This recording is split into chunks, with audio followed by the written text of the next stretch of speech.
Happy New Year! Happy New Year! Hello, everybody.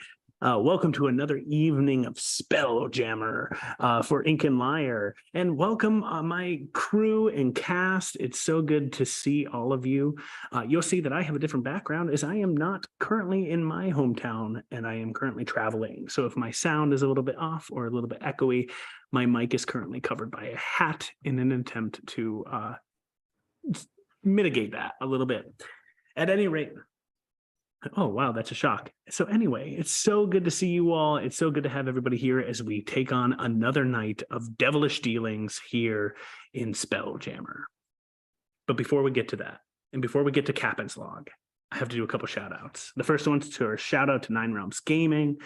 They're one of our partners and they create top-notch gaming accessories from the finest woods that the multiverse can offer. I recommend visiting their ninerealmsgaming.com website and using our exclusive partner code LYRE10 to get 10% off. Secondly, Mithril Armory. They create unique tabletop RPG items for everyone to enjoy on their adventures. You can grab their Tin 20 or any of their graphic tees on their website at mithrilarmory.com.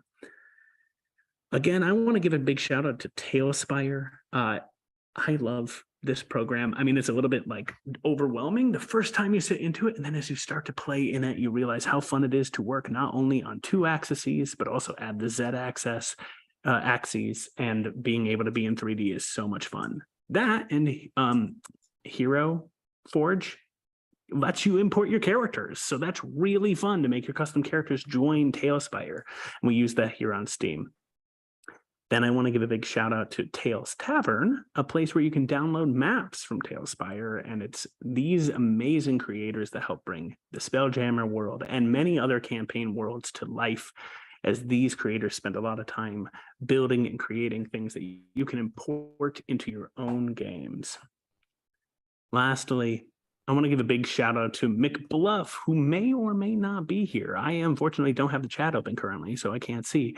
But McBluff is a wonderful artist who has been attending a lot of our different shows, and we want to give a big shout out to the character art that McBluff made for our characters here in Spelljammer. We're going to throw links to her Twitter and Instagram here in the chat, so check out her work. She's a fantastic artist, and we love having her here. So McBluff, if you're there, hey. And then finally, a reminder to you, our amazing audience. Like in many of our sessions of Spelljammer, there are times where our cast of characters, our heroes, put themselves into situations that are real bad or shitty for them. And so what they might need from you is a little bit of luck, a little bit of boons. And you get that by watching our show and gathering Valor tokens. You can redeem those tokens to either give them rerolls or more luck or blessings, or you can curse my villains and monsters as well. Really, you're on the team with our crew here. So use the command !point commands to see how you can influence the game. I recall a number of times where our cast has said, please, can somebody give me some luck? Especially when one of them nearly had their soul ripped out by a Balor and somebody else was trying to cut some pretty dastardly deals with that same demon. So help them out. I just want to say, you don't have to wait for us to ask. You can do it literally whenever you want. You can give us luck right now, actually. Yeah, we don't beg or anything, though. We have our pride. Sure. Feel free so to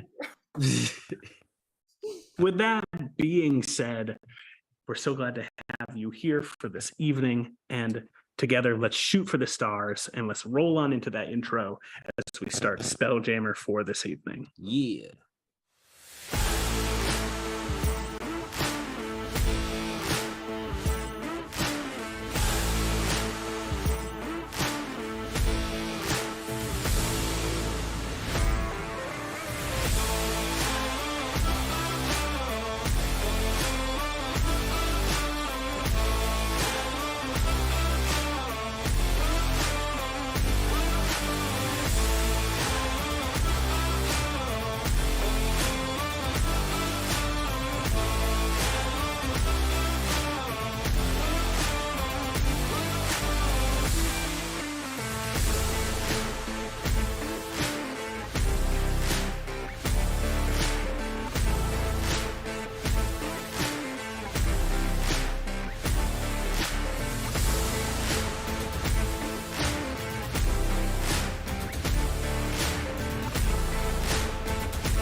Welcome back, everybody. It's so good to see you again. So, as we come into our session this evening, we start, like all of our sessions, with a captain's log. Leon, if you would take it away for us. Yes. Captain's log from Hell's Casino. So we spoke with our good buddy Brand today, and we made a couple of mutually beneficial, very lucrative deals. Me and my crew, we got to keep the map. Jasmine got a corpse. We got upgrades to our ship, some anti-scrying tech, and a shit ton of gold. In return, we only had to deliver something to Brand. He wouldn't say what it is, which speaks directly to the value of the thing. However, Brand was also willing to kill us over a card earlier, so the value might be purely sentimental. I don't know. Either way, it's just another job, and the map is the real prize, leading to who knows what other treasures out there. After that, Laura and I went to the bar, and after a few drinks from the nicest bartender in hell, Laura opened up about her god rejecting her. Explains a lot about her tough exterior. I mean, her dad left, her god rejects her. That's enough to give anyone anger issues. Real good for smashing goons in the head, though. What I do know is we aren't going anywhere. Crew ain't leaving. Drizzle and Jasmine, meanwhile, went shopping at an apothecary to pick up some more dead shit, I guess. And Drizzle basically thought it would be a good idea for Jasmine to ask me out, like on a date. So, sure, we'll indulge her. Oh, also, Blease has a tracker in his spine from the academy, so we gotta get that thing removed. But hey, when it comes to surgery, hell's good a place as any, right? And if he dies again, we're already here. Captain's log out. Captain, that was so good. I thought that went really well. Are you just assuming that when I die, I'm going to hell? No, we're in hell already. Yeah. I think if we die, maybe we're making a deal? I don't know. And the captain's log comes to a close with all of those voices in the recording. Like, no, it's not what happened. So as Brandon just said, our party here, our heroes, find a moment where we're now into we're just concluding day 2 of 4 days that they've had as an opportunity to spend some time, some downtime in the city of Dis, one of the layers of the 9 hells, as our party finds a chance to relax, knowing that they're kind of in a safe space away from the academy at this moment in time. In addition, a couple of other things that was noteworthy is, yes, Balthazar Brand has asked you to travel to the elemental plane of water to go and collect an artifact that he would not name for you, telling you that it was better that you didn't know at this moment in time. While cutting very dastardly deals with that demon, you did eventually accept a deal where you know that if you get close enough to whatever he is looking for, that it will vanish from your touch and go directly to him. Mm-hmm. He clarified that it means basically that once you are close enough to touch it, it will go directly to him. But we can. And that includes everyone in the crew, including Franklin. And you think also the undead Earl Grey and Jim Beam. So beyond that, the party then found that they've just kind of been able to while their time away. And we find ourselves now on the 3rd day. Leon, you had spent a large chunk of the earlier morning helping a young spirit, it seems, carry mail around the city of Dis. Spirit was cursed to be a postal worker and was dropping mail off, and had dropped a letter off specifically for you from the Dread Pirates of the Rebellion, and specifically Dread Pirate Exani, who invited you to accept whether or not you were going to meet with the pirates. You responded yes, and that message had been sent off. During this time, while you were delivering letters and running around Dis with the postal worker, you learned that the city of Dis is basically the entirety of this level of the Nine Hells.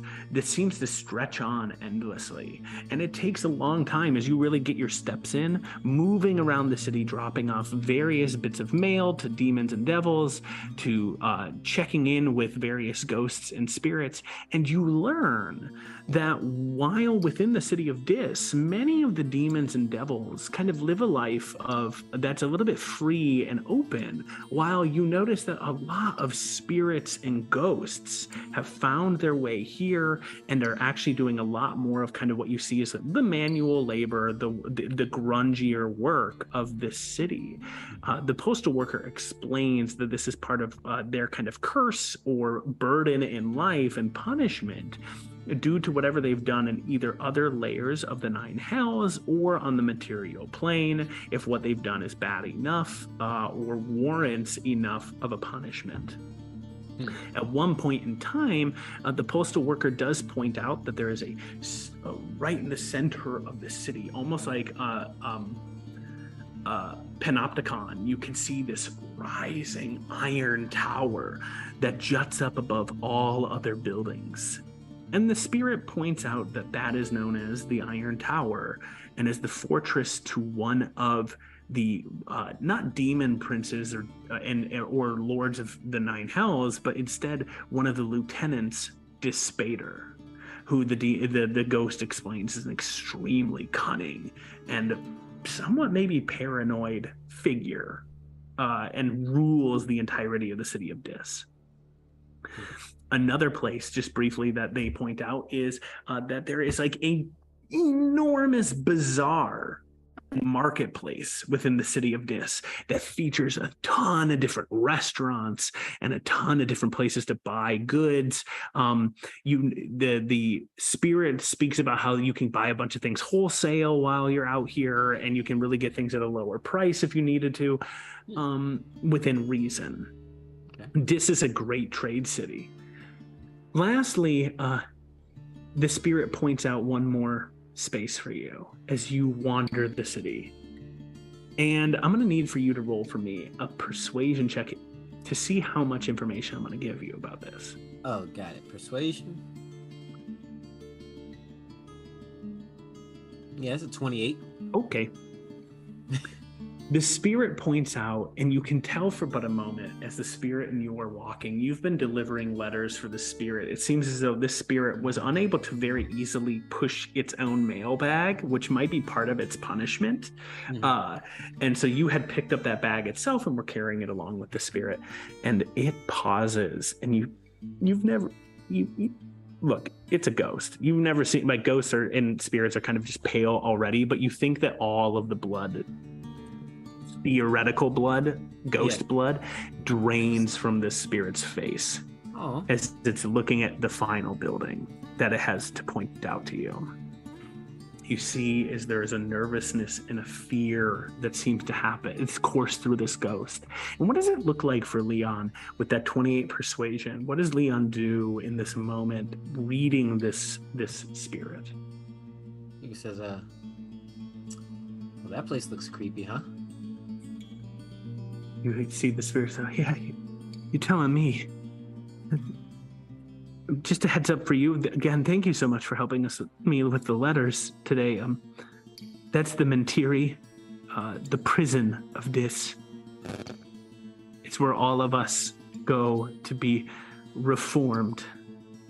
And this was your punishment. Yes, but we all start there. You started there? And ended. Yeah. Oh. Anyway, thank you so much for helping me with the letters today. I would just say, if you can avoid the guards and the Abishai who help serve the Mentiri. But thanks. If there's anything I can ever do, please let me know. This really saved me a ton of time today. Yeah, of course. You know, I mean, I have no problem helping a fellow friend in need. Yeah. So, where's a good spot? I do have one question. Where's a good spot to get a bite to eat at the bazaar?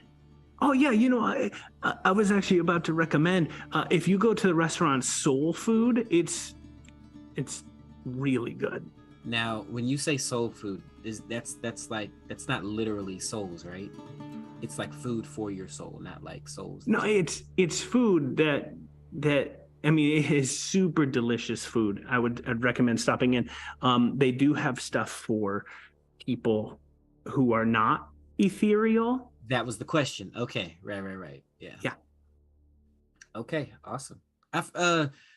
Give me your name one more time. Sorry. Oh, I didn't give it to you before. My name is Catch. Catch, right? Yep. Catch. Leon. Now hold my hand out. You watch as Catch reaches out their own spectral hand and goes, and then barely goes and just sort of taps your hand, and you feel a little like nudge for a second. Good to meet you, Catch. Hey, you're doing a great job, by the way. If I ever find my way back in this, we'll link back up. Yeah, it sounds good to me. All right. See you later. Bye. Leon, you slowly make your way back towards All Souls Welcome Casino. But as we start this morning off, we know that Jasmine, you have a date later on with Leon. Drizzle, you last night got wickedly drunk off of a more aromatic sort of beer that you had absorbed into your body. And I want to hear from everybody, what does this morning look like? You're now into day 3 of a little bit of R&R, and I want to hear from each of you. What does your mornings look like? Well, Drizzle would have woken up in Laura's room because Laura took Drizzle back. I believe we established that they both woke up to her falling from the sky. Yes, I was sleeping on the ceiling last night because that's more comfortable for me. It's kind of instinctual, but midway through the night, as I reacclimated to gravity, I don't know if it's a dexterity save to know if I land gracefully on the bed in this position, or if I just fall on the floor, or if that's just a decision that I could make. That's a full-on dexterity save. Yeah! Love it. Let's see. It's a 16, which I think might be successful. Yeah, you land, and how do you land as you I want to say that I land, so if you are laying Lore on the bed like a normal person, like under the blankets and stuff, you awaken when there's a slam next to you as Franklin is thrown into the air, and beside you, lying on top of the covers. Yeah. Drizzle! You good? What happened last night? I'm kidding, I only had one drink. Do you need to go back to sleep? It's like 4, I think. What? I'm going to bed. Are you coming? Are you sleeping? You should sleep. How do you feel? Can I ask you something really fast? Okay. I was thinking of you, and then I was thinking maybe if Noink could take me out, because like Noink I feel like has a really good eye for these kind of things. You guys could take me out. Like, have you ever seen those parts of movies where they do the whole thing where you go shoe shopping, and then you take your glasses off and you take your hair down, and then suddenly, I don't really know what happens, but it's important. Yeah, we can do that, Drizzle, but not at 4 in the morning. Okay. Just give me a couple hours. As you're saying this, Lore, you actually see that sort of starting to form for a moment behind Drizzle's shoulder. You can see an image, and it seems to almost pull itself from Drizzle's semi-gaseous hair. For a second, you can see an image, and you recognize this really burly-looking, kind of like broad-shouldered, large-chested, fedora-wearing, cigarette-smoking, looking detective who you recognize as Hodge from the Hodge and Kodge radio show. You've seen that actor on various books and various other things. Most of the books that this actor stars in are like Harlequin novels, and so you can see you can see this burly figure sort of lighting a cigarette, and it's almost black and white. And then standing beside them, you can see then this other figure, a little less clear within the image that's going on, sort of pulling them along, and these flitting images of the powerful figure of Hodge, sort of almost going to shopping with the other figure and it's like montaging. A montage. It's just you can definitely kind of almost get the sense that there's a overplay background music that's just playing as they're both like but most of it's Hodge just going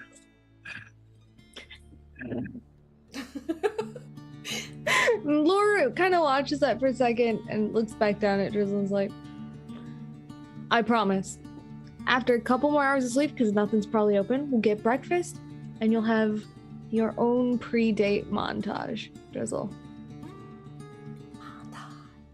Hey, Montage. I'm gonna go talk to Dad. I'll be right back. And you see Franklin leave your room where Franklin was sleeping for the evening. Be safe. Wait. Yeah. Mom, I'm too old for that. No, you're still a little baby. You're not allowed to drink yet. I'm old and bigger than you are, and you have to give me a hug. I won't tell anyone. Okay, I guess. I'll tell everybody. Scoop. Franklin steps out, walks down the casino, and as you two are sort of either resting or continuing to rest and getting yourself situated for the morning, Franklin comes over towards Bleasnoik's room. Bleasnoik, yesterday, because James, you were not here, and Bleasnoik, you I don't even technically were not remember here for yesterday. last How much did I drink? Session. You recall, I'll help you with just one moment. One of the highlights of last night was an epic beer pong tournament that was going on. You recall that Lore and Leon were duking it out with a hag named Agatha, one of the fire giants named Marius, and you were watching this and maybe participating yourself.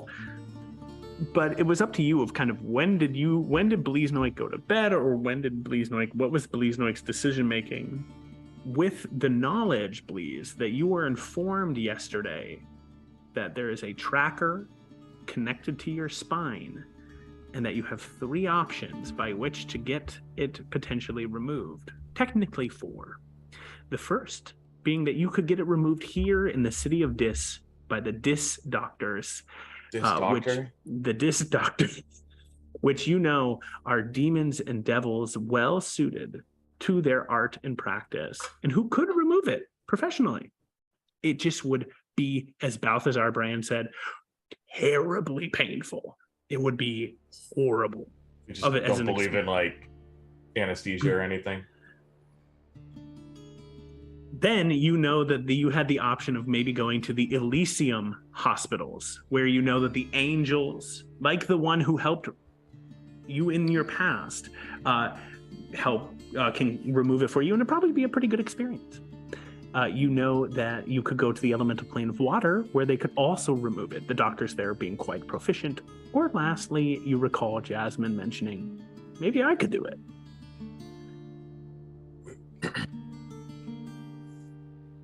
It's true. And so, do I know if there's any way for us to block the tracking until I get it removed, or is it just unblockable? So what you know is that in the dealings that Leon and Jasmine put forward towards Brand, that anti-scrying is currently being applied to the Eternity, to your ship. It will be finished up in 2 days. And you think that while on the ship, this tracking device that you have won't function. But the second you step off of the ship, it will become functional again. If you want, you can make for me a knowledge check of artificing of some kind of your choice here. If you wanted to see if there was potentially some way that you might be able to disable this using sort of your extensive artificer knowledge. Straight up intelligence check. Can I assist him? Because yesterday I suggested he should fuse his big metal pants to his spine. That is assistance. That will not assist. Cool, but you know, if that sparks anything for Bleasnoik, that's on the table. Yeah, Bleas, this is going to be a raw intelligence check. I'm trying to think if what's your highest intelligence? What skill set is it? And then your second highest. Knowledge set. investigation and Arcana are both Rad. Sweet. right there. Unfortunately, this one neither will currently help you. So, yeah, this is raw intelligence. Shipwright check.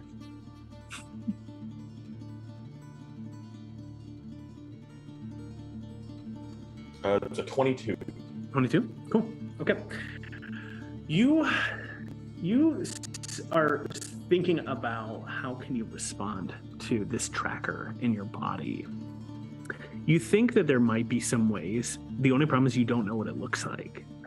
And one of the things you were informed is that this is not necessarily fully magical. It's more simply scientific and mechanical in nature. So until you get a chance to actually look at what it looks like, you think that you could take stabs in the dark to try to stop it. And yeah, what if I just overload it mechanically? Yeah, you would just have to access it.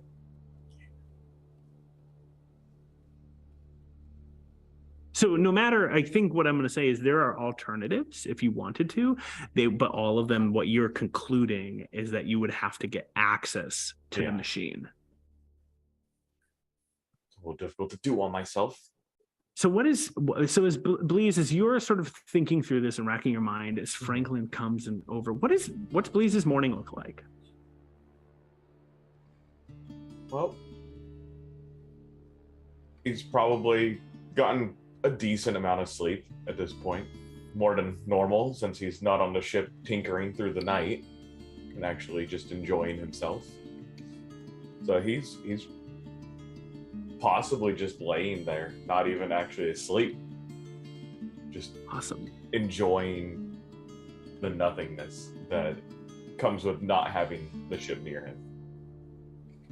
As Bleeze, as you lay there, just enjoying yourself for a second, enjoying some rest and relaxation, a little bit of non-tinkering, and dwelling on the questions of what you are going to do about your spine, you hear a sound boop, boop, from a nearby mirror that is in your room.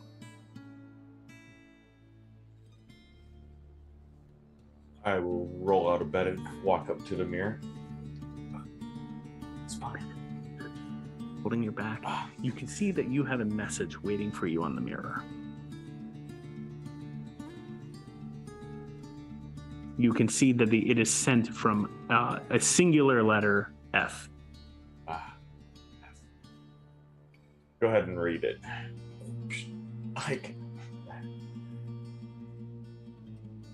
What would you like to do? Go ahead and read this message. Okay. You hit the button. You can see that the email pops up, and you can see that it is very short. I miss you, and I would love your help. F. Don't you text him back. Don't you text him back. I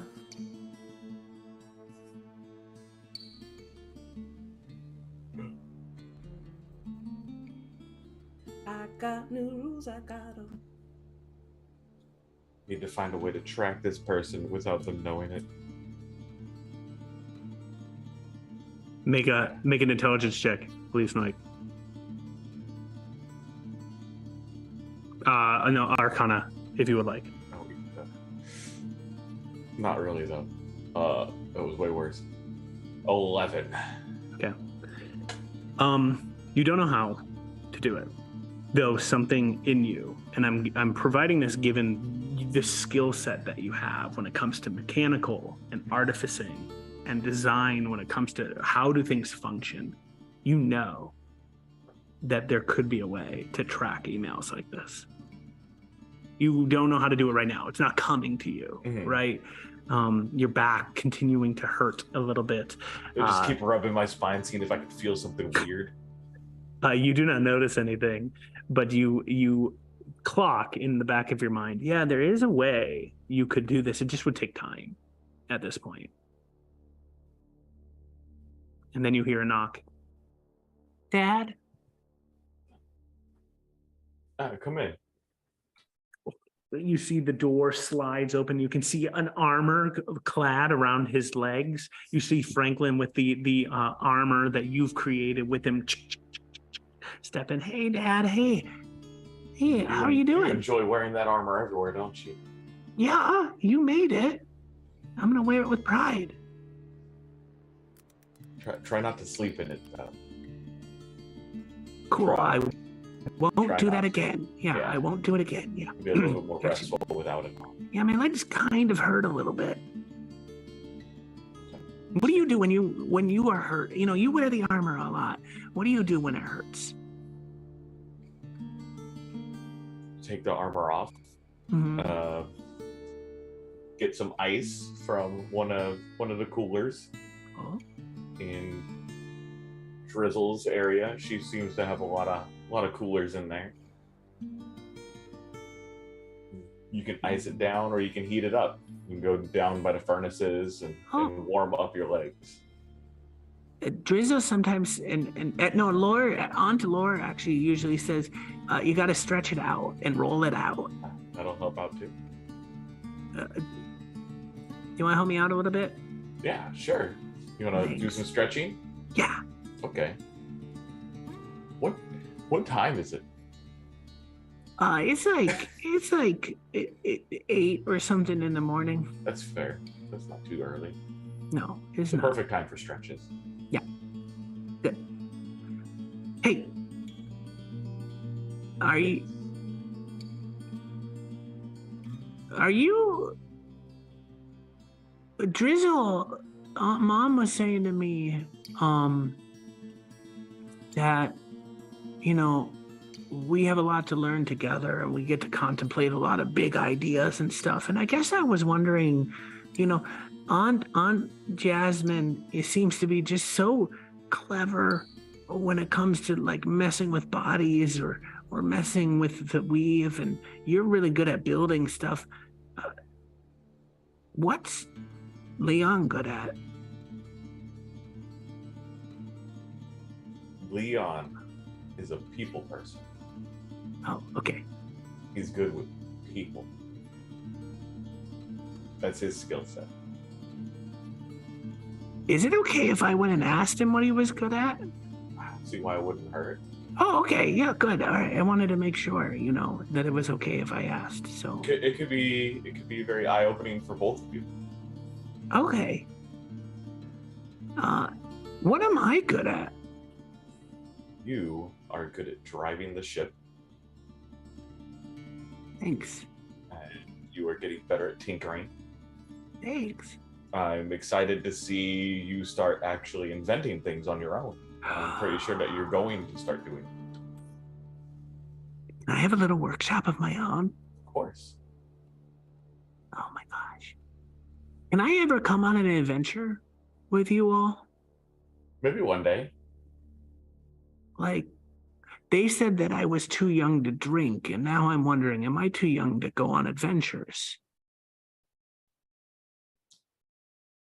No. I went on adventures when I was younger. Not as young as you. I was a little bit older. But Okay. not all adventures are dangerous. Okay. Some adventures are just fun. An adventure could just be going somewhere that you've never been before to go try some new food. That would be really fun. I mean, we're on a new place. Can we go try some new food tonight? We can. It could be an adventure. Yes. Let's do it. Sounds good. Okay. Thanks, Dad. Of course. All right, so we had some stretches. Yep. Yeah. Let's do some downward dogs for a moment. Some downward. There we go. Don't have to go down too far. The ground's already right here. It's a downward I got a spiral. cramp. Dad, I got a cramp. Oh. I'll reach over. In the morning. And the morning is spent doing some downward dogs with your son, working it through. The downward spiral is Laura's morning stretch, Yeah. please.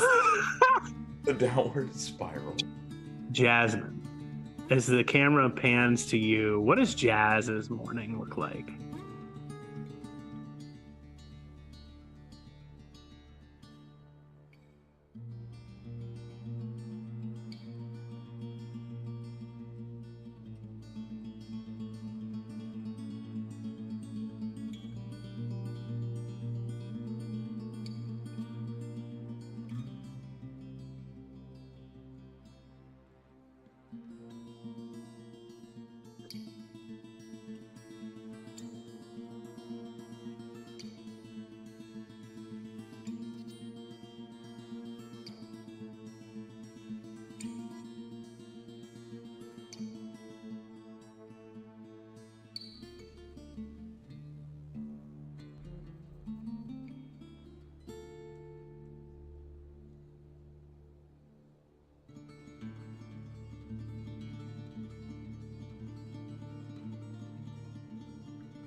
As you're looking at that, you hear,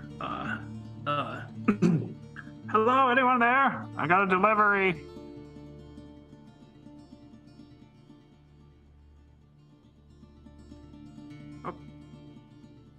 Okay, I'll leave a sticker and you can come and pick it up at the pickup station if that works for you. Is anyone there?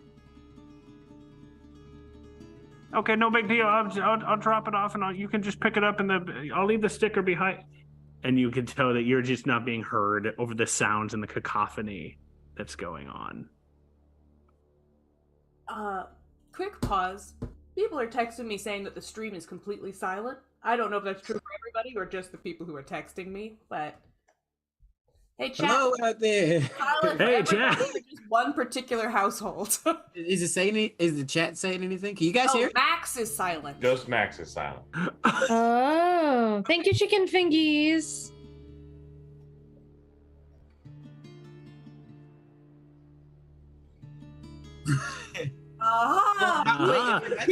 Audience, while Jasmine, aka Max, is solving their stuff, basically Jazz has gone and is investigating a white, more satiny dress for this evening, recasting spells across both Earl Grey and Jim Beam, the two zombies, and is additionally attempting to address a postal worker who is dropping off some sort of delivery for the ship while the ship is being worked on.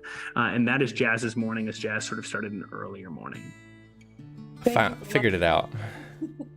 So she'll hear that going off. I guess it's probably like 4 a.m. at this point.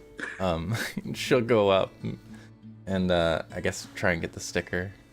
Yeah, you get the sticker, and laying beside the sticker, you can see what looks to be like this hulking box, and you can see what looks to be a singular ghost slowly trying to drag it along, and trying to leave now with the box. That won't be necessary. I can get it. Guys, scared me. Hey, I have a delivery for a Jasmine. Oh, that's what that is. You got that here by yourself? Yeah. Wow. Must suck to be a spirit in hell, I guess. Thank you, I'll take it from here. Okay, sounds good. Yeah, just if you would put your hand in mine for a moment, just a sign that you received this. She'll unglove her hand and place it. Thank you. And then you see, as after you touch, you see this little rune glow around the hand, and then you see as the ghost continues to hold their hand out and just look at you. It's really hard to bring it here. I'm sure. Okay, I'll see you later. And the ghost leaves. You have a colossal looking box. You see Balthazar Brand's in sigil marked on the side of the box. Jasmine looks at it with excitement. Just barely palpable on her face, and she starts gloving up. I had no idea what I was going to do until later today. And now I have an objective. Some work to conduct. Excellent. Didn't think he would get so fast. And she will greedily unpack this new box and see what Christmas has brought her. Jasmine, roll a d6. A d6? Ooh. Okay. Let's see. Ba-da-ba-ba-ba. That's a 1. Jasmine, you begin to pull this off, and one of the first things you see is another letter, and you can see some really jagged-looking script and handwriting as you see the following letter. This is all I could find on short notice. Here you go. B. You pull apart pieces of the box, and as the box opens up, you see the corpse of a young blue dragon inside the box. Oh, shit. She'll poke at it for a second and try and discern, like, how strong of a monster this is? Is it like a Draco Lich, or is it just a dead dragon? This is a dead dragon. What the fuck? Her face falls a little bit. I don't know if I can work with this. This was not an undead.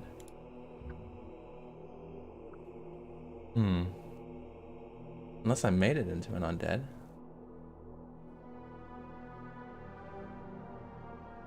I would probably need a stronger holding cell for that. Do you think Jasmine can make this thing into a zombie? Potentially with time. Well, I need it to be undead in order to study it as an undead, so. Got it. Yeah. You think that, yeah, currently not. You might be able to find services who could help you with that process. Reanimate a dragon corpse. Okay, interesting. We have a... Oh yeah, the morgue was under Drizzle's clouds. Yeah, that's right. That's correct. It's apparently where Blazenote gets his ice cubes from. Wait, is that not where we all get our ice from? This ice has a toe in it. Weird. Okay. Well, in that case, she will probably order her zombie friends to bring this big box and stuff it into Drizzle's room for now. Jim Bean and Earl Grey, they go and they pick up the box and the dragon. They slowly make it, bring it down into the bowels of the ship. And we find ourselves, as each of you is finishing up your morning, an opportunity for all of you to kind of say whatever you wanted to do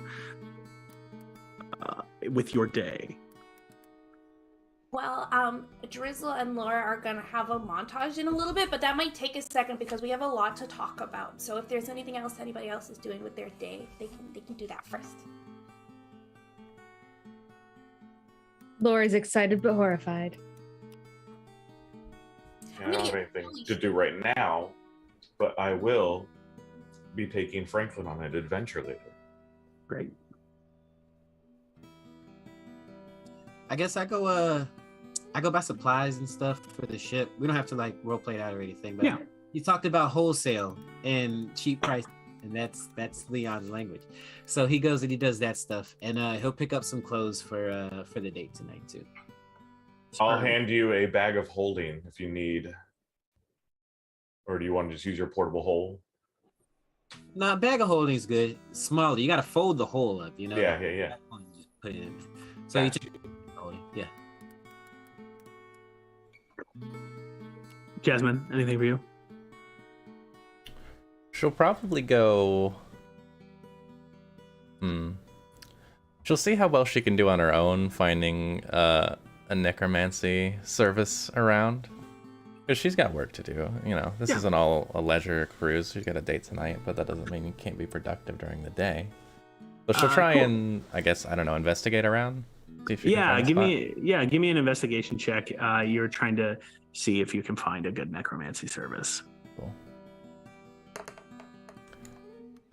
Like a taxidermist, but worse. Be a 19.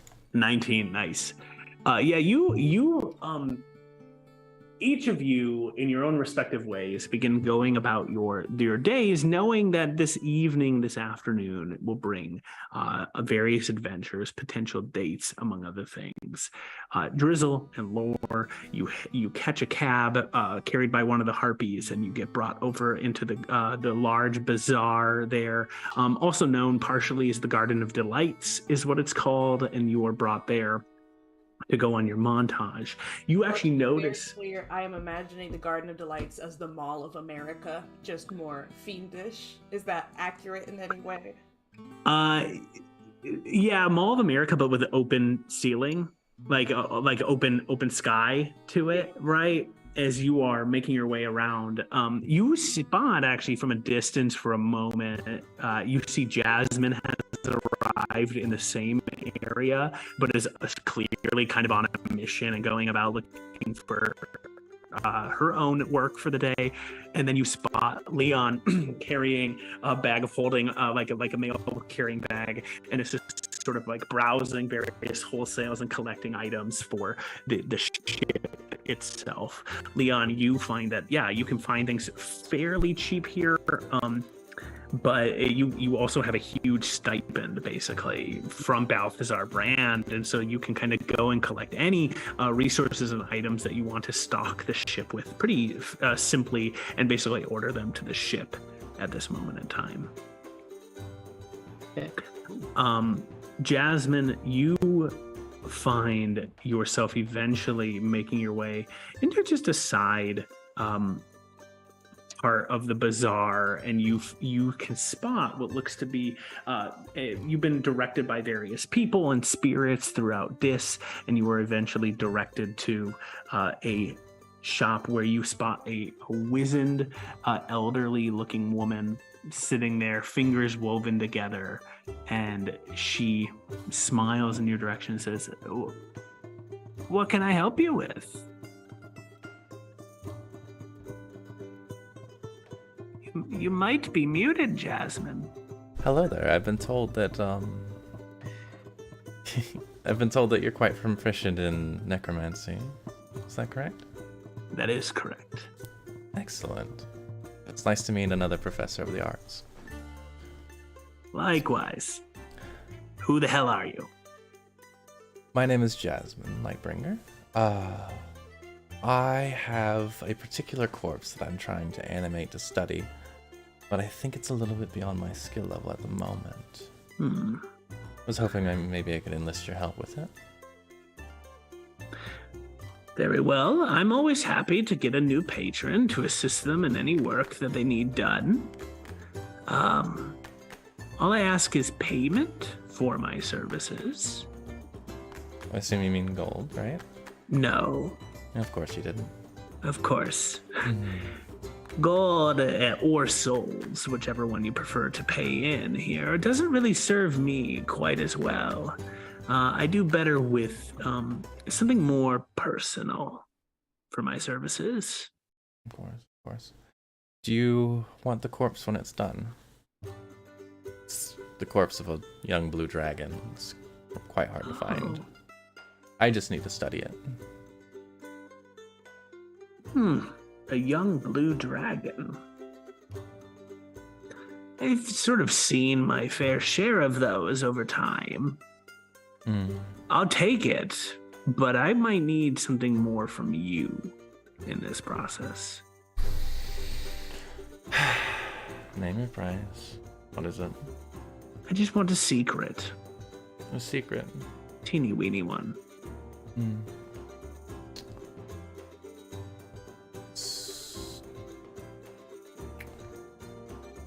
You just want a secret that I have? Yes, please. I mean, I'm pretty much an open book, but I don't usually discuss this. Jasmine, as you're assessing this, go ahead and make for me a religion check or a perception check. You can also try medicine in this moment. One of the three, it's your choice. Medicine, religion. Where's religion? I'll do religion. Yep. Shocking that I wouldn't do medicine, right? 19. 19, awesome. You're looking at this woman as she's just sort of indicating to you her price, and with her smile, it seems to stretch wide across her skin as she tells you a teeny weeny one. And you see that her teeth are all showing in this large, toothy smile. You see the skin pulls, and you notice how leathery and old this skin is. And as you are looking with this religion check, you can tell that this individual sitting here, as she sits and stares across at you, you can tell that she is undead. As she smiles and looks at you. You're an undead. Master of the arts, right? You did that yourself? Yes. Are you a lich? She looks around, and you can tell that other people who are walking by all kind of like perk up for a second when you say that. And then she looks at you and says, "No." And you get the sense that she's trying to indicate something. You can roll to see what she's trying to indicate. I will. Or I trust you to make that judgment yourself. I think Jasmine will message her in her brain instead, and just be like, Yeah. "Are you? Sorry, I got excited." Why do you care? Because liches are extremely powerful, and I admire anyone that's found a way to do it. Strange to admire something such as this. Power is power, isn't it? Sure. But all power comes at a cost. And for Sure. you, it's a teeny little secret. And what does a lich want with my secrets? And she's still messaging. Yeah, she's now taken up. She's messaging back and forth. We're just going back and forth. So, just to stress, in the Mall of America, standing, like, I'm assuming next to one of those little sunglasses stand in the middle of the aisle, are a necromancer and a dead lady staring at each other. Well, yeah, Quietly whispering. yeah. One of them's got a mask on, doesn't even look like she's talking, just staring. Yeah. Right next to you, you can see what looks to be like a small little like impish baby with two horns and what looks to be like a little backpack strapped over them, and it has a leash going back, and you see this much more tired looking incubus just with the leash sort of following behind, and you hear the little imp go, "I want a picture, I want a picture." And you see the incubus being like, we're not gonna get a picture right now. Look, no, we're not gonna go over and take a look at the Balthazar Brand statue. It's I want a picture. And you see flame sort of emerge out of the impish child for a second. Just a teeny secret. That's all I want from you. Secrets are useful. They're powerful. Sometimes more powerful than anything else. I want to Arcana check that. Sure. Have I ever heard of secret magic? Yeah. Go for That'd it. be a natural 20 for a 29. Awesome. Yeah. As you're sitting back and you're thinking about secret magic, the first thing that comes to mind for you is the fact that secrets, like all things, have a magical quality to them. They're something that is hidden. They're often something that holds sway and power over individuals. You know that many different creatures and entities across the multiverse use secrets in ways to invoke power. Probably the most powerful one that you can note is Vecna, the god of secrets. And you know that Vecna is also a lich. And that Vecna is ruler of secrets and actually has made a practice of invoking and empowering the abilities of secrets. So usually secrets like this would be used to invoke control over someone. Usually they are. There are other uses of secrets. But yeah, a lot of how secrets can function is by kind of like enchantment magic or controlling magic.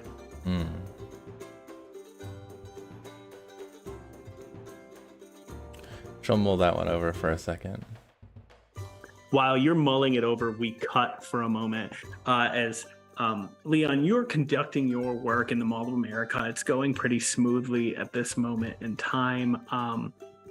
But it's easy. It's relaxed. And you, Leon, while you're looking around, is there anything in particular you're buying for the ship? Anything in particular? Nah, not really. Just like doing this, just like restocking stuff. You know, food, anything we might need, just like supplies, yeah, nothing in particular, just doing his regular like captainly duties and stuff, you know. Cool. Yeah. Great. I will say, we're not doing a whole scene right now, but I have forced Lore to go to the Annie Ann's with me for breakfast, and there, from our place with the pretzels, I'm gonna send a little bubble. It's gonna float up behind our captain's back where he can't see it. Just hover behind his ear for a second, and then I'm right behind you. just to see what he does. Has Drizzle ever done this before? Huh. No. No? Oh, And can we see Leon from where we're having our breakfast pretzels? why? Yeah, he's just gonna whip around and like, he's not gonna draw a weapon or anything, but he's gonna like whip around and like, if anybody's close, they're definitely getting a fist to the face. Make an attack roll. Alright. It's the imp baby. Oh no. Such a child. I want picture. Unarmed strike. Let's go. Let's see what we got here. Oh shit, that's a dirty 20. Yeah. Awesome. Do your damage. I think it would just be 1 point of damage. It's just 1 point of damage. One Yeah. point of damage, yeah. Awesome. I'm gonna quick roll one die here. Okay. You spin around, swinging a fist, and you can hear, and you turn his face, and you see just like you see a leash, like seeming like something falls, and you hear this squeak, squeak, squeak, squeak, squeak, and you don't know what happened, but something just vanished very small and quick and a little bit fiery into the crowd itself. Oh my God. About 30 feet behind the incubus, you can see Drizzle going, Lore has her pretzel dog in her hand, and she's like, "Oh shit! I didn't punch anybody Just on Mom!" Santa so close. Yeah, I mean, she was pretty close. But she will. I'm Okay, my pretzel dog. I'm like, And he I am goes back- so sorry. You just look at her, just confused. Well, can I make an insight check yeah. or like a? I guess. Yeah, you can actually start with They're making a waving. wisdom saving throw. Yeah, wisdom saving throw. Excuse me. I wasn't meaning to get us into combat. I was letting. Yeah, that's an 8. Okay, cool. You reach down and you see this incubus, and you see this guy, and you can see his wings are sort of spattered out across the floor. You see the tail that he's clearly kind of landed on. You see this big kind of now welt growing on the incubus's face. As you see the incubus like look up and be like, as you turn and look down, you both lock eyes for a second, and you are smitten by this incubus as it looks at you, and he locks eyes with you for a second, and you see as your world sort of almost tunnel visions, and you can only spot this incubus for a second as you reach down, the incubus goes, why did you punch me? Jeez. I'm sorry. I thought I heard something. Here, let me help you up. No, please, yeah, please. thank you. I would need some help. Yo, you can't just. You hear a little cracking sound as the incubus is starting to reassort their jaw, and the incubus says, "Yeah, you can't just be swinging fists around like that. That's so dangerous." 1 second. I had a lot of audio lag just a minute ago. Can you? Brandon punched an incubus in the face. Yeah. Yes. Okay. Yes, I did. That was the main point that we needed to get across. It was really bad for a second, but it's good now. Okay. Yeah. Sorry about any technical difficulties, gang. The incubus looks at you, Leon, and says, "You got to be careful with just swinging fists. What did you think was happening?" Yeah. No. I heard someone say I'm right behind you in like a very threatening way, and then and then I turned around and I saw you. You don't seem threatening in the slightest. No, I'm not. Hey, I think I might I think that was a good right hook. You know, could you help me out a little bit? I mean, I gotta go check on my jaw a bit. I think it will probably cost I don't know, easily 1,000 coins. Yeah, of course. It was my mistake. I shouldn't have. I'm really sorry. Yeah. Wherever you need to go. No. Actually, if you just want to hand it over, I can go take myself there. I do. Can I make another save? No, you can't. You will follow. You will obey the fiend's verbal commands for the next day. Of course, and he'll reach into his bag. Cool. Yeah. Ow. That's a nice bag you got there too. It's not the bag of holding. I just want to say that it's like his coin bag, if you will. Got it. Yeah. Hey. Yeah. Ow, man, that's a good bag. Yeah. Hey, did you see my? Oh God, where's my kid? Your kid? Oh my God, did you lose your kid too? Yeah, the little one. Oh God, Benjamin. I need your help. Not little Benji. Yeah, Benji. Oh, where can we find him? Yeah, I need you to search for Benji for the remainder of the day. I don't get another save? No. Oh my gosh. Okay, all right, that's cool. I look for little Benji. Okay. And I lose Also, 1,000 gold pieces. Hey, last thing, quick, just so that if we need to get in contact with each other again, what's your name? Tell me your name. Captain Leon Greer. Okay, cool. Thank you. Of course. Right. And you are? Oh, me? It's not important right now. I'm still recovering a bit, so. Right. No. Again, so sorry about that. Cool.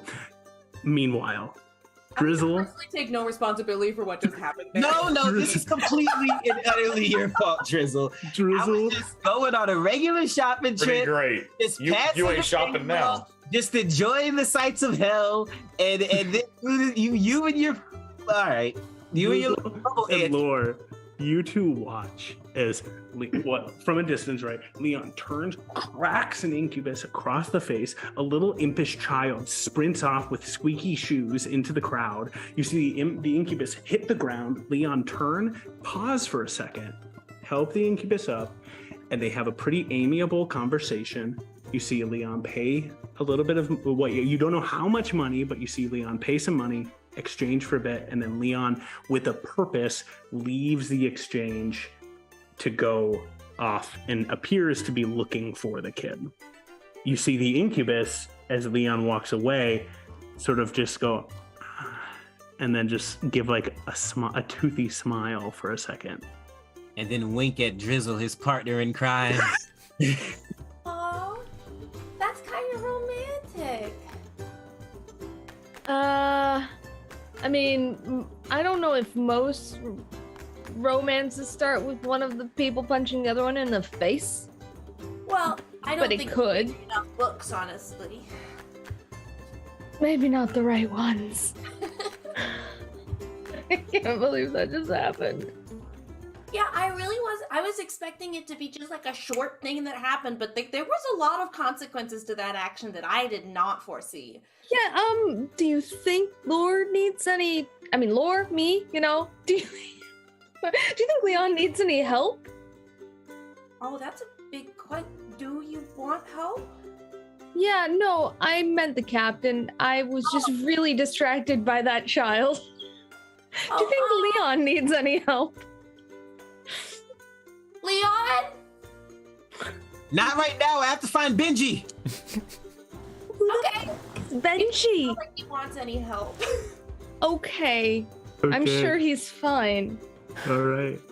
So Leon, you're getting at it. Every so often you can hear squeak, squeak, squeak, squeak, and you're like hounding that squeak as we go. We'll come back to you. But we have the shopping montage, and I will check in at Bleasnoik here in a moment too. And Jasmine, you are thinking about your thought here.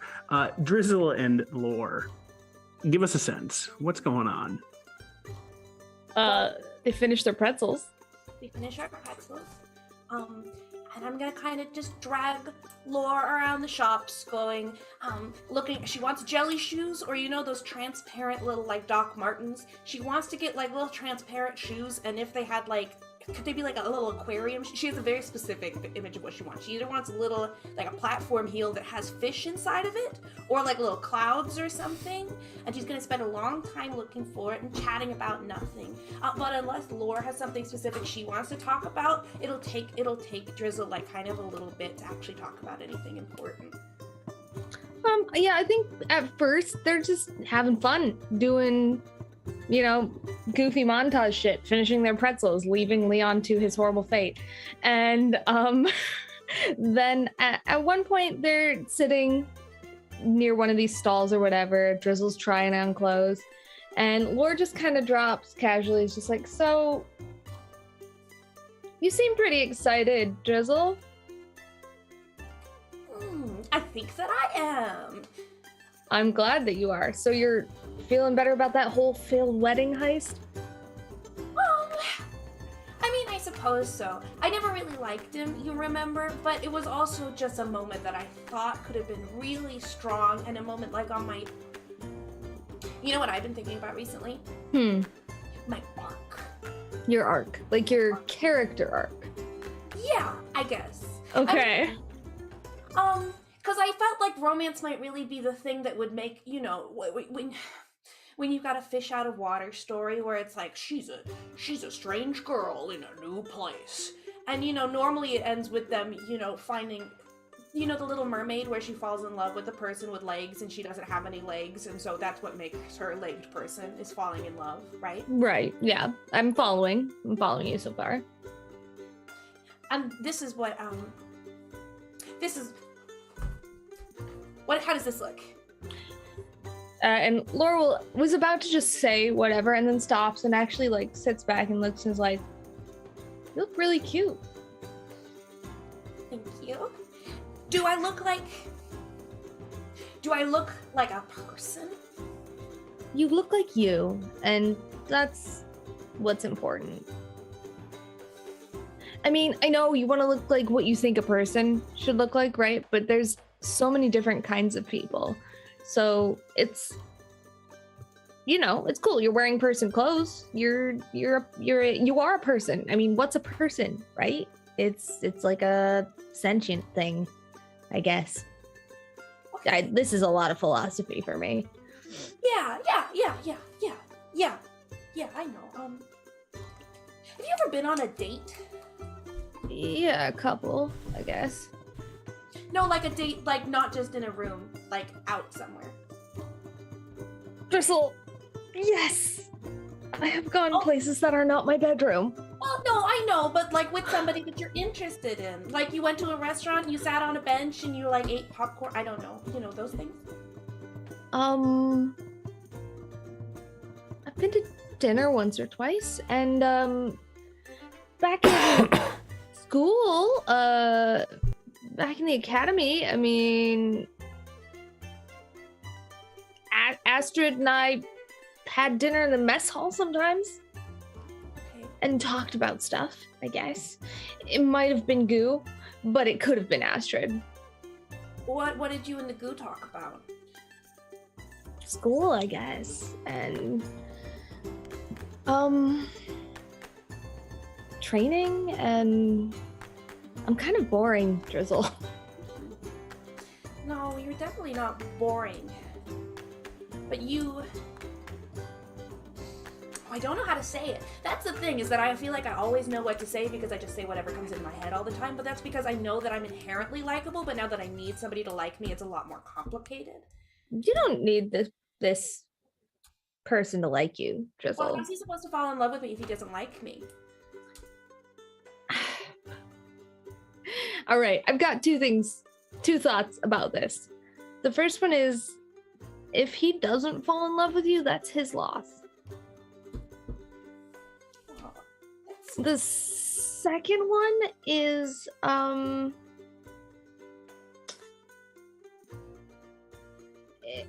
that doesn't have to be your whole story, you know that, right?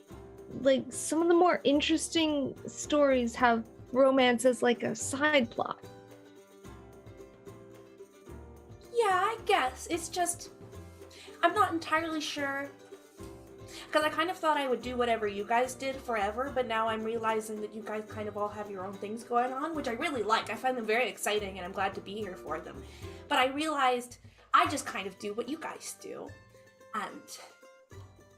And I think it would be very difficult to become a god, you know? And I don't think that's something I could do entirely on my own. I don't know. I mean, we're young yet. Lots of people become gods. That's why there's so many bodies in astral space, right? That's true. That's true. I could just figure out how to kill some of them. That's something to think about, I guess. Yeah, I guess. I mean, Drizzle, right now, all I'm doing is following you guys around, too. I mean, that's not true. That's not true at all. You have a lot going on. You're a very complicated character. Thanks. I actually wanted to ask you something. Okay. Well, first of all, so I'm worried because probably Kova is completely evil and a villain and everything, which is not a deal breaker for me. But I just, to put it on the table and to be aware. And I know you're kind of dealing with... Never mind, that wasn't very good. Good? No, I just... Sometimes I don't want to say exactly, the first thing that comes into my head when I talk to you guys, because I'm realizing now that it might not be nice. Because I was gonna ask, how are you? I think that's nice. No, we just saw your dad. Right. Yeah, well then I got drunk, so it's fine. Yeah. Well, I wanted to ask, well, because the Balthazar brand, who we don't trust and sucks and everything, but also we're working with him. He said that he had seemed a lot more anxious, your dad. And I remember, I don't know if you remember, it was, I think, on our second day of school that I threw a ship off of the academy, and it kind of plummeted into space. And then your dad... I totally forgot about that. No, of course I remember. Okay, good. I thought that was really... Okay, yeah. It was a pretty integral character moment for you. Thank you. I tried. I thought it really cemented some things into place, at least in my mind, about who I was and what I would do. It cemented everything but the ship in place, that's for sure. As you two are exchanging and continue here in a moment, please know you've arrived at the Grand Bazaar. And you are relatively close by, but slowly approaching, and you can see the food court area where you could see just barely spot Drizzle and Lore, but there's some distance between you. But continue. I guess what I'm getting at is your dad called me up into his office and that he didn't expel me. I don't remember why, but he didn't expel me, and he told me that since at the time I was really into, do you remember Les Miserables, like the radio drama? Vaguely, yeah. He told me that I should be just like Javert. And Javert is this character who follows the rules all the time and does whatever and just kills himself for the first time he doesn't follow directions. And your dad said, you should be just like that. Yeah, doesn't he literally jump off a bridge when presented with a moral quandary that doesn't line up with his the morals he's followed throughout the rest of the... Am I getting that right? Yeah, no, that's exactly right. He said I should be like that because he's like that, and he seemed to really care about it, a lot. And now he's anxious about something, and he cares about it. So you're saying my dad is anxious about Les Miserables? No, I'm saying your dad obviously cares about something, and I'm trying to figure out what it is, since it should be you. Well, we already know that's not true. But yeah, if he's had all these deals with Brand, And then he tried to pull this over on him. He must have really wanted something. I mean, what if it's simple? What if it's just that we weren't supposed to get we weren't supposed to get away. We were supposed to be a scapegoat for him and his plans and then get shot down or brought to justice. And we're an unfinished, like we're a loose end. Do you think it's getting to him? Oh, are we what he's anxious about? I don't know. Maybe. Or like the passage of time, for all I know. I never really got to know my dad. Yeah. That's the thing. I've been thinking about him a lot. Kind of weird. Just like what? Like why he's still going after us, or? No, not so much that. It's like he was a pirate for a long time, and then he came to school. I don't know why. And then he brought you into his office and said nothing. I don't know why. And then he sent you and your ship out to be scapegoats. I don't know why. And now he's freaking out over something. We don't know what, right? You got a lot of solid points, Drizzle. Well, no, I think the problem is that I have no solid points at all. And if he had any brains at all, he'd be here caring about you when that's the obvious thing to do. I mean, I don't know. If that was the obvious thing to do, it would have happened a long time ago. Like when we fought those, we fought the Ublex in the academy, he was ready to just eliminate us all just to get rid of the Ublex. Like, he's obviously somebody who thinks in really, like, this or that kind of things, right? That's how I always felt about him. And I don't know what his plan is, but I just know that we're in his way. And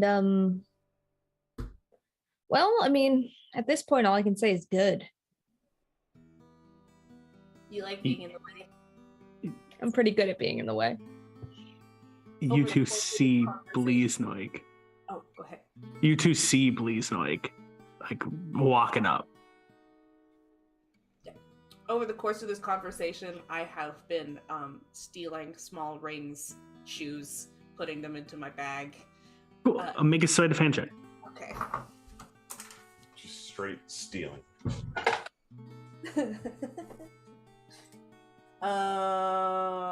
26. Red. Oh, sorry. Hey. Yeah. Laura's gonna like wave down Bleez, but then be like, oh, and turn back to Driz right before he comes up and be like, look, I'm not good at love, okay? We've established that. But what I'm trying to say about you is that you're awesome. You're amazing. You don't need to make someone fall for you. You'll find the right person, okay?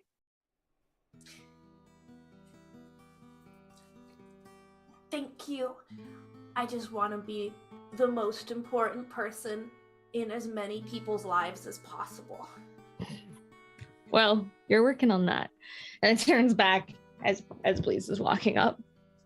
Hey, Bleez. How we doing today?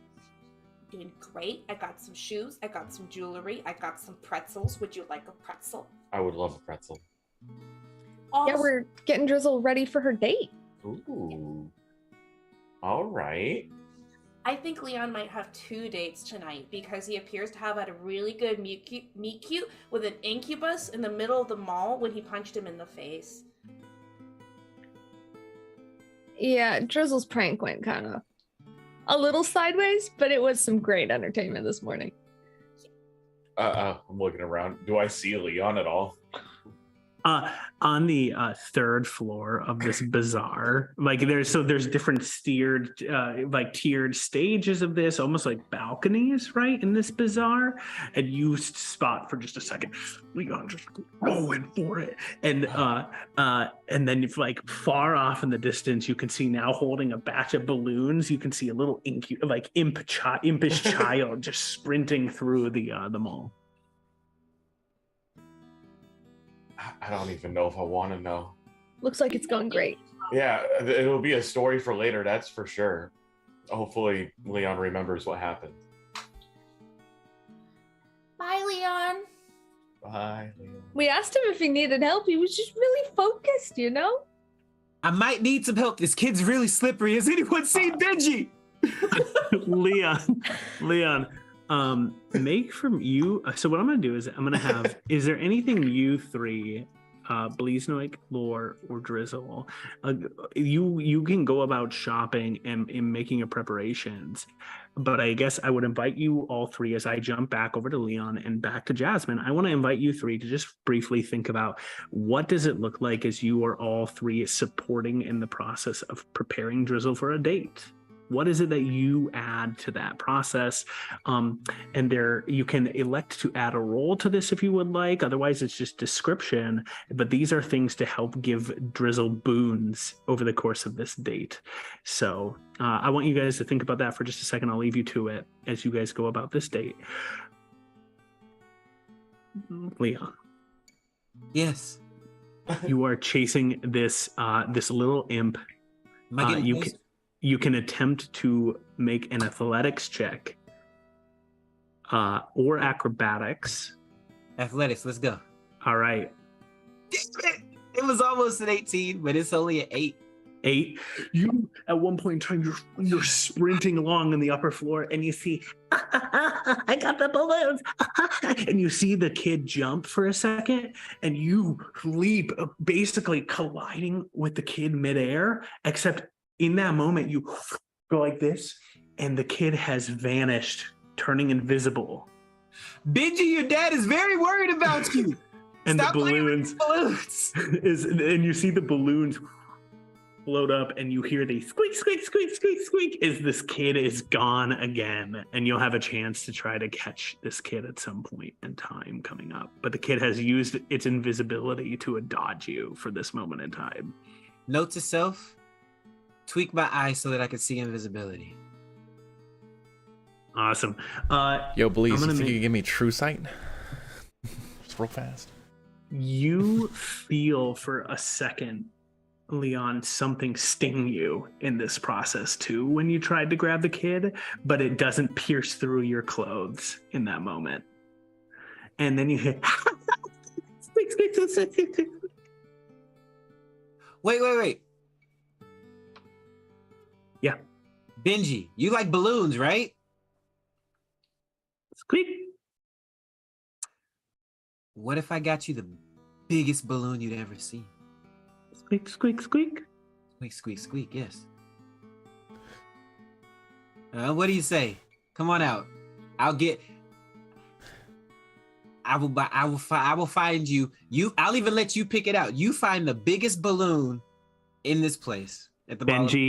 Benji appears right in front of you, finger pointing up, and you see, as you follow the finger up, a colossal blimp flying over the bazaar. And you can see, all in service of Dispater, Lord of Dis. And Benji's just pointing at it. The second largest balloon in this place. The largest. Benji, that's a blimp. Make a persuasion check. Okay. DC 20. What? I got You're duking it out with a kid, man. You just offered the kid the largest balloon. 22. Let's go. You watch as Benji is staring up, and you're like, Benji, it's a blimp. Benji, it's a yeah. Second balloon, okay? How are you even gonna take that home? All right, one that you can carry, okay? Benji points, and you see what looks to be like a clown, but you can see that the clown looks semi-humanoid, but has 6 arms sticking out of it, and you can see that 2 sets of the arms are making balloon animals, and then another set is holding a colossal bulk of balloons, and you can hear the clown sort of saying, "Come and get the balloons," and Benji says, "All of them." Now, Benji, that wasn't the deal. I said you could have the biggest balloon. I didn't say you could have a bunch of balloons. How about counteroffer? How about I get him to make you a really big balloon animal. What if I make you a balloon Benji? You have your very own balloon best friend. Yeah? Persuasion check with advantage.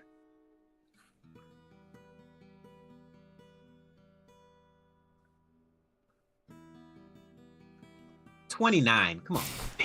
I think the subtitle for this episode is Leon becomes a stepfather. Yes. Because you see Benji sort of think about it for a minute and then just nod his head and then reach up a hand to take yours. For the record, and this is Brandon thinking about, like, I thought, well, he's probably done this with Drizzle a bunch. Drizzle has a bubble boy. He needs a balloon pet so that everything will be fine. So being a father to the crew has paralleled into this moment. Benji reaches up a hand to take yours, and you lead Benji off to go and fetch a balloon for Benji. I go up to this 6-armed Pennywise and I say, I need a balloon version of this kid right here. Very well, I'll do so. And you see as the Pennywise starts to put balloons together and craft basically Benji in the process. Awesome. Jasmine. So, what do you think?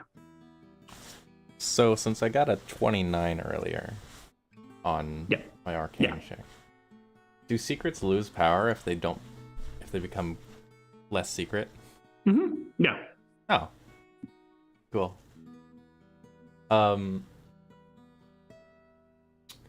She will message her and be like, my earliest waking memory is watching my parents die to a drider. And that's my secret that I have to give you. What did the drider look like? Jet pulls down her mask a little bit. I was very young, but it looked like a drow with a spider half body. Okay. Clad in armor. Very well. I'll accept the secret if we shake on it. And you'll resurrect my dragon for me. Yep. Will it be friendly to me? Yes. Perfect. We have a deal then. She takes your hand, making a knowledge arcana check. Of course. You have to beat it 22. Oh my god. Audience, it'd be a great time to give luck at any point. You have luck. I have luck? Oh yeah, we got luck at the beginning. I'm gonna go ahead and use that. For beg. I think lots of everybody I would have used that to not be charmed. Are you kidding? We've had 2 since the beginning of the episode. Oh my god. It feels like you should have been watching the stream, Brandon. You know what? No, it's fine. It's fine. It's way greater. It's honestly, I'm so glad that this happened to you. Everybody needs It to suffer. couldn't have happened to once in a while. anybody better. So you're trying to beat a 22. I got a 23. Awesome. Cool. As you take her hand, you feel the contract bind between you two, and you know that she took something more in the seal. She did something to you. You think that she maybe took a look at the memory you just shared. So she went in and actually took a look at what everything looked like in that moment. She'll call her out on it. Taking a peek, curious. Yeah. Just Things trying are to get juicy. Trying to get as potent of a thought as you could out of it, right? Correct. Understandable. You are doing a lot for me after all.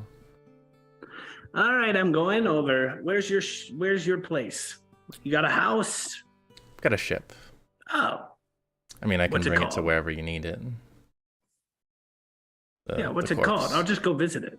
Oh, it's in the docks over there. It's called the Eternity. Oh, It's one being worked Okay. on right now. thanks. I'll And what's see you your there. name again? You're sending a very creepy unknown undead lady to our ship by herself. No, she's coming with her.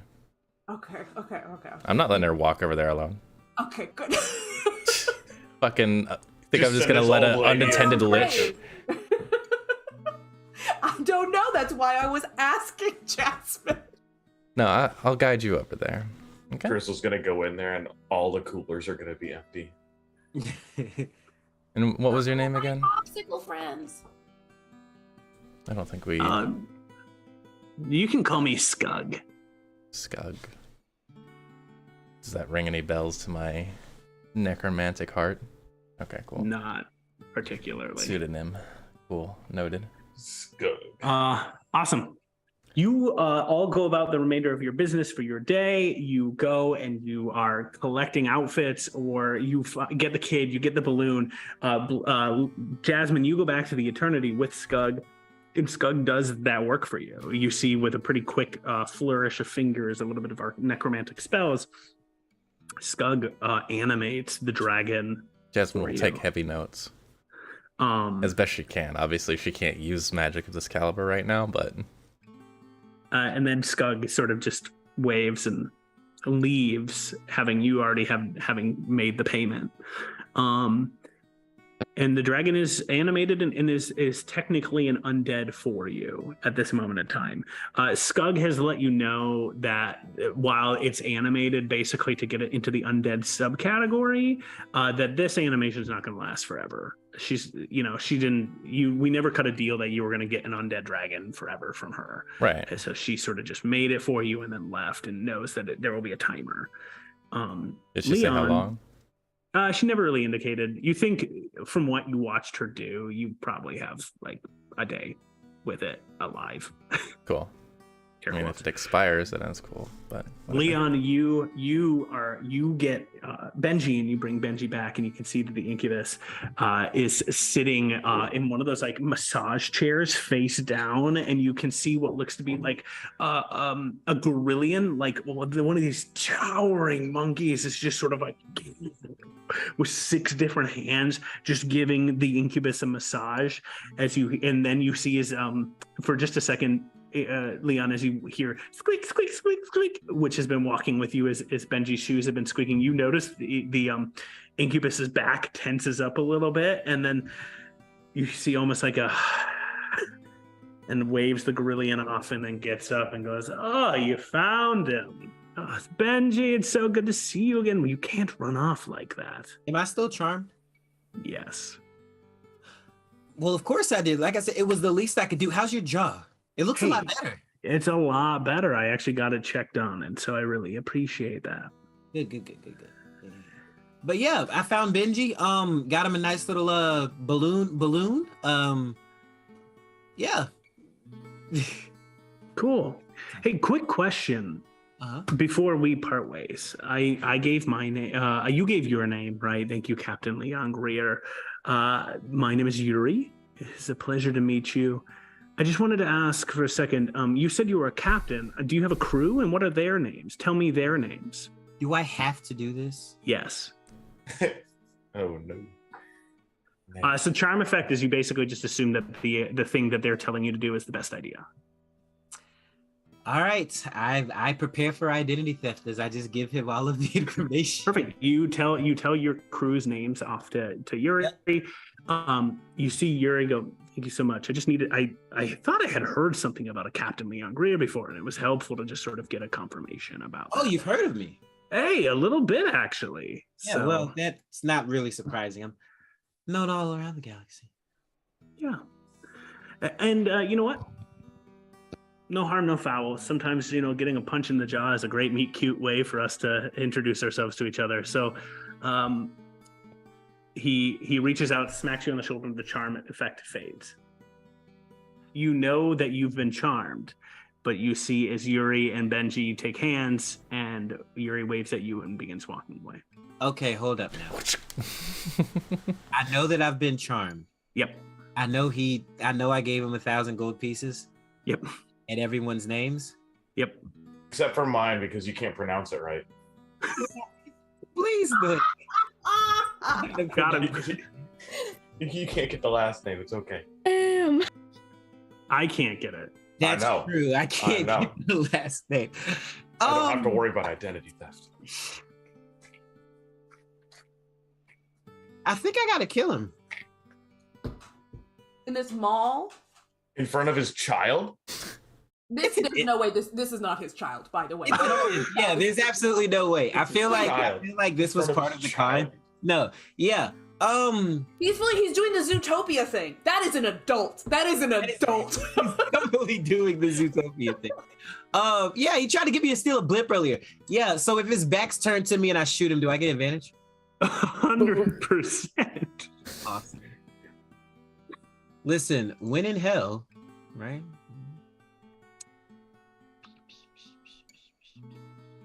Damn.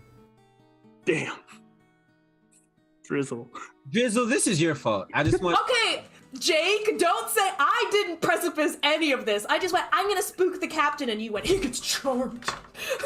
He gets charmed immediately. I punched the nearest person in the face.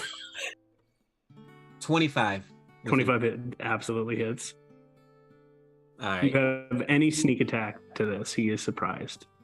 Oh, even better. Let's go ahead and roll the sneak attack die. So that is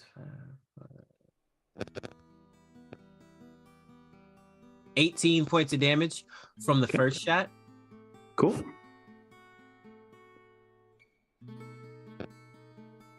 I shoot him again. I don't want to get in a chase. Let's just go ahead and just Right. Yeah. I get advantage on the second one too? Yeah, oh yeah. This is a full, you are surprising. And 17? murdering someone. 17 for the second one? 17, okay. Awesome. Sneak attack's only for the first attack, right? Yeah. Okay, cool. Is this a normal occurrence here at the bazaar? He's about to be. He takes another 10, so that's, I think, what? 28. 28 total? Yeah. Cool. Is that, yeah. Is there anything you say in this moment? No. Leon's it's a mixture of anger and not shame, but like he's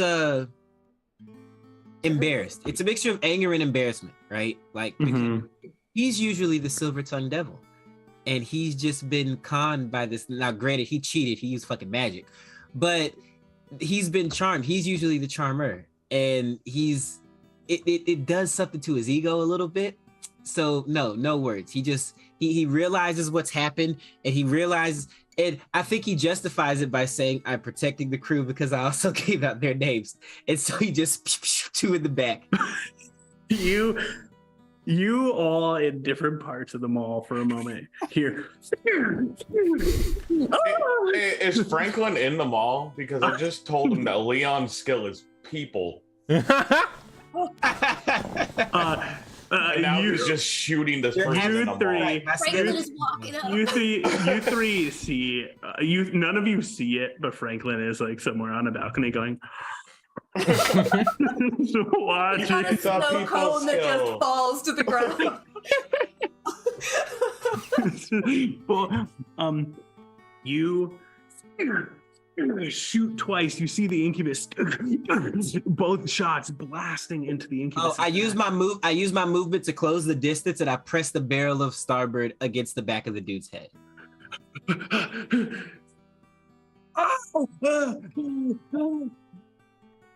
And then you look down and you see Benji. Benji, you saw when he had turned his back, was smoking a cigarette. It turns and goes, "Oh my god, what's going on?" And I tell him, I say, I don't appreciate being conned. You're going to give me my gold back and forget everything I told you. Then I push Starbird a little bit harder into the back of the skull, unless you need some help with that. Make an intimidation check with advantage. Get a little, if I'm gonna make eye contact with Lore and with Bleeznoy before I do this, before I press my little earpiece.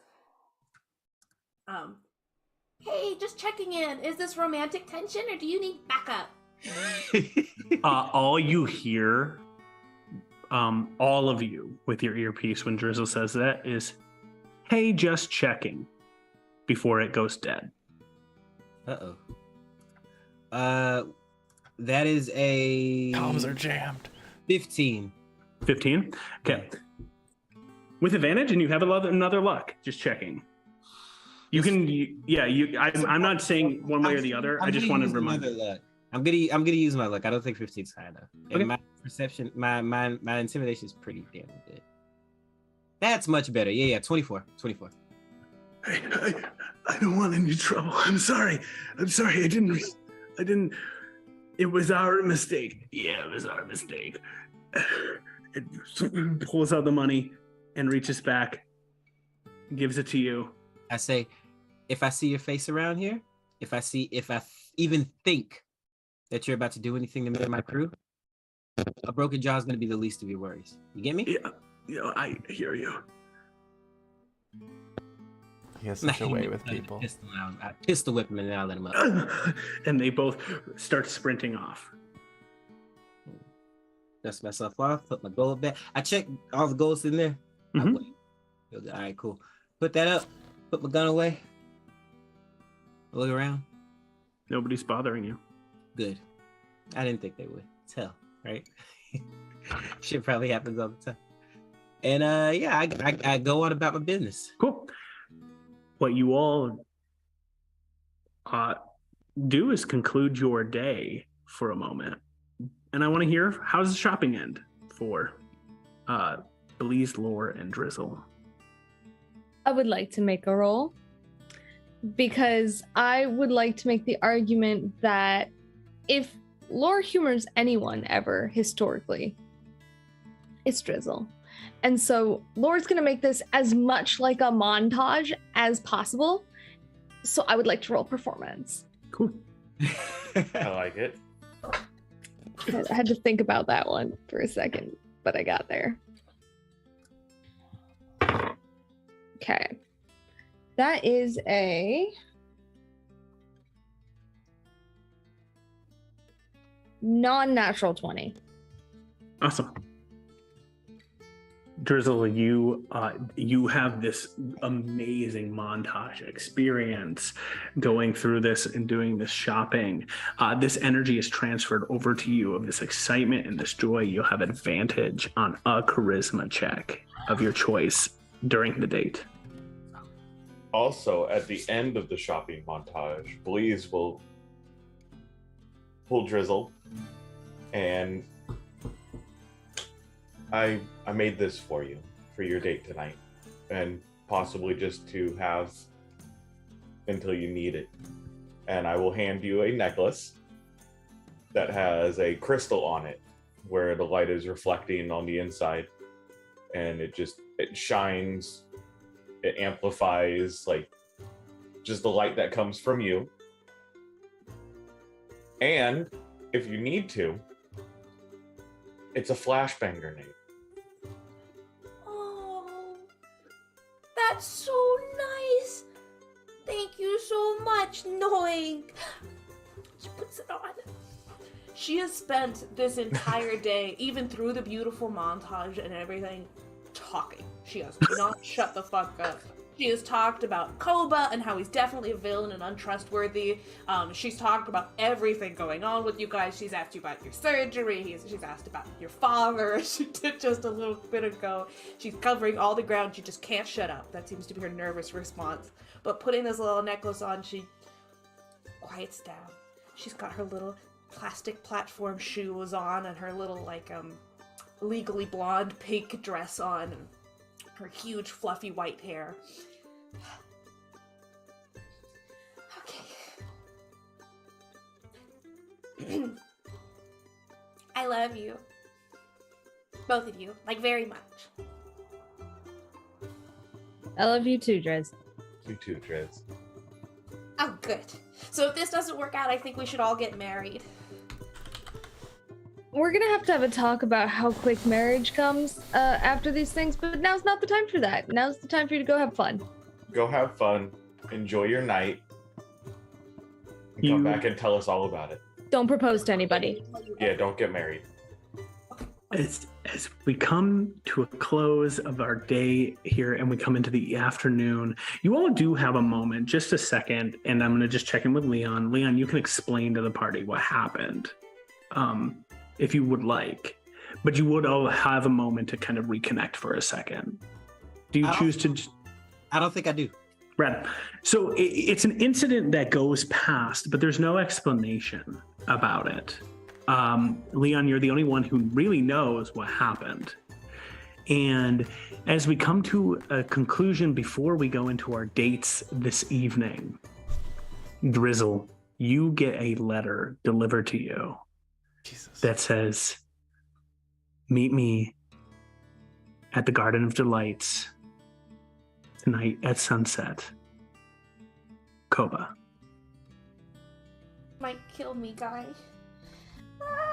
This is exciting. And then it says, P.S. I paid for the taxi already. We'll be waiting for you whenever you are ready outside of the casino. So, Leon, how are you following that up?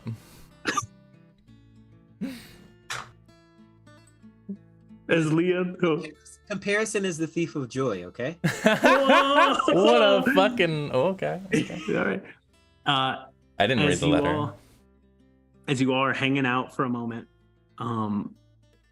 you all hear across the city of Dis, we interrupt your regularly scheduled broadcast to remind you that you can submit a name for the notorious crew of Captain Greer and the stolen ship, the Eternity, for this month's Nasty Names Sweepstakes. We've already received some amazing names and invite more from you, our amazing audience. Submit a sending or a letter to the radio show at and get a chance to win our grand prize, tickets to Sister Margaret's Bath and Spa on Elysium.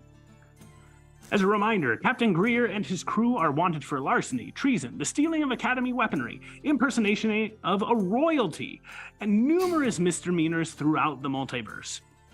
Recently, the Academy had an encounter with the crew. Spokesperson Yasugi Hano had this to say. We're handling the situation. There's no need to worry. If you see anyone matching the description of Captain Greer or his crew, notify an Academy agent immediately.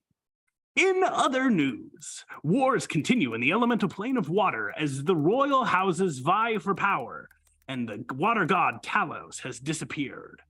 There are a number of relief organizations that are on the scene attempting to support the refugees fleeing the plane. One representative from the VB Foundation recently announced, we hope to provide a swift solution to support those attempting to leave the plane and expect more from the Academy regarding this matter. We will not stop until everyone is safe. This is MPR, Multiverse Public Radio on Mechanus. Thanks for listening. And with that, as we come into our dates, we'll head to break. Awesome. Well, I'll go ahead and put us away to that. We'll be right back, everyone.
everybody.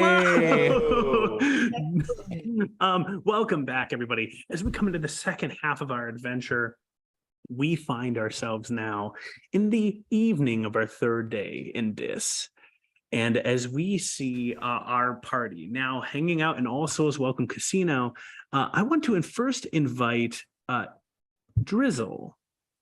What, if you would like, or unless another group would like to explain, what is your going out look as you prepare for your evening out on the town?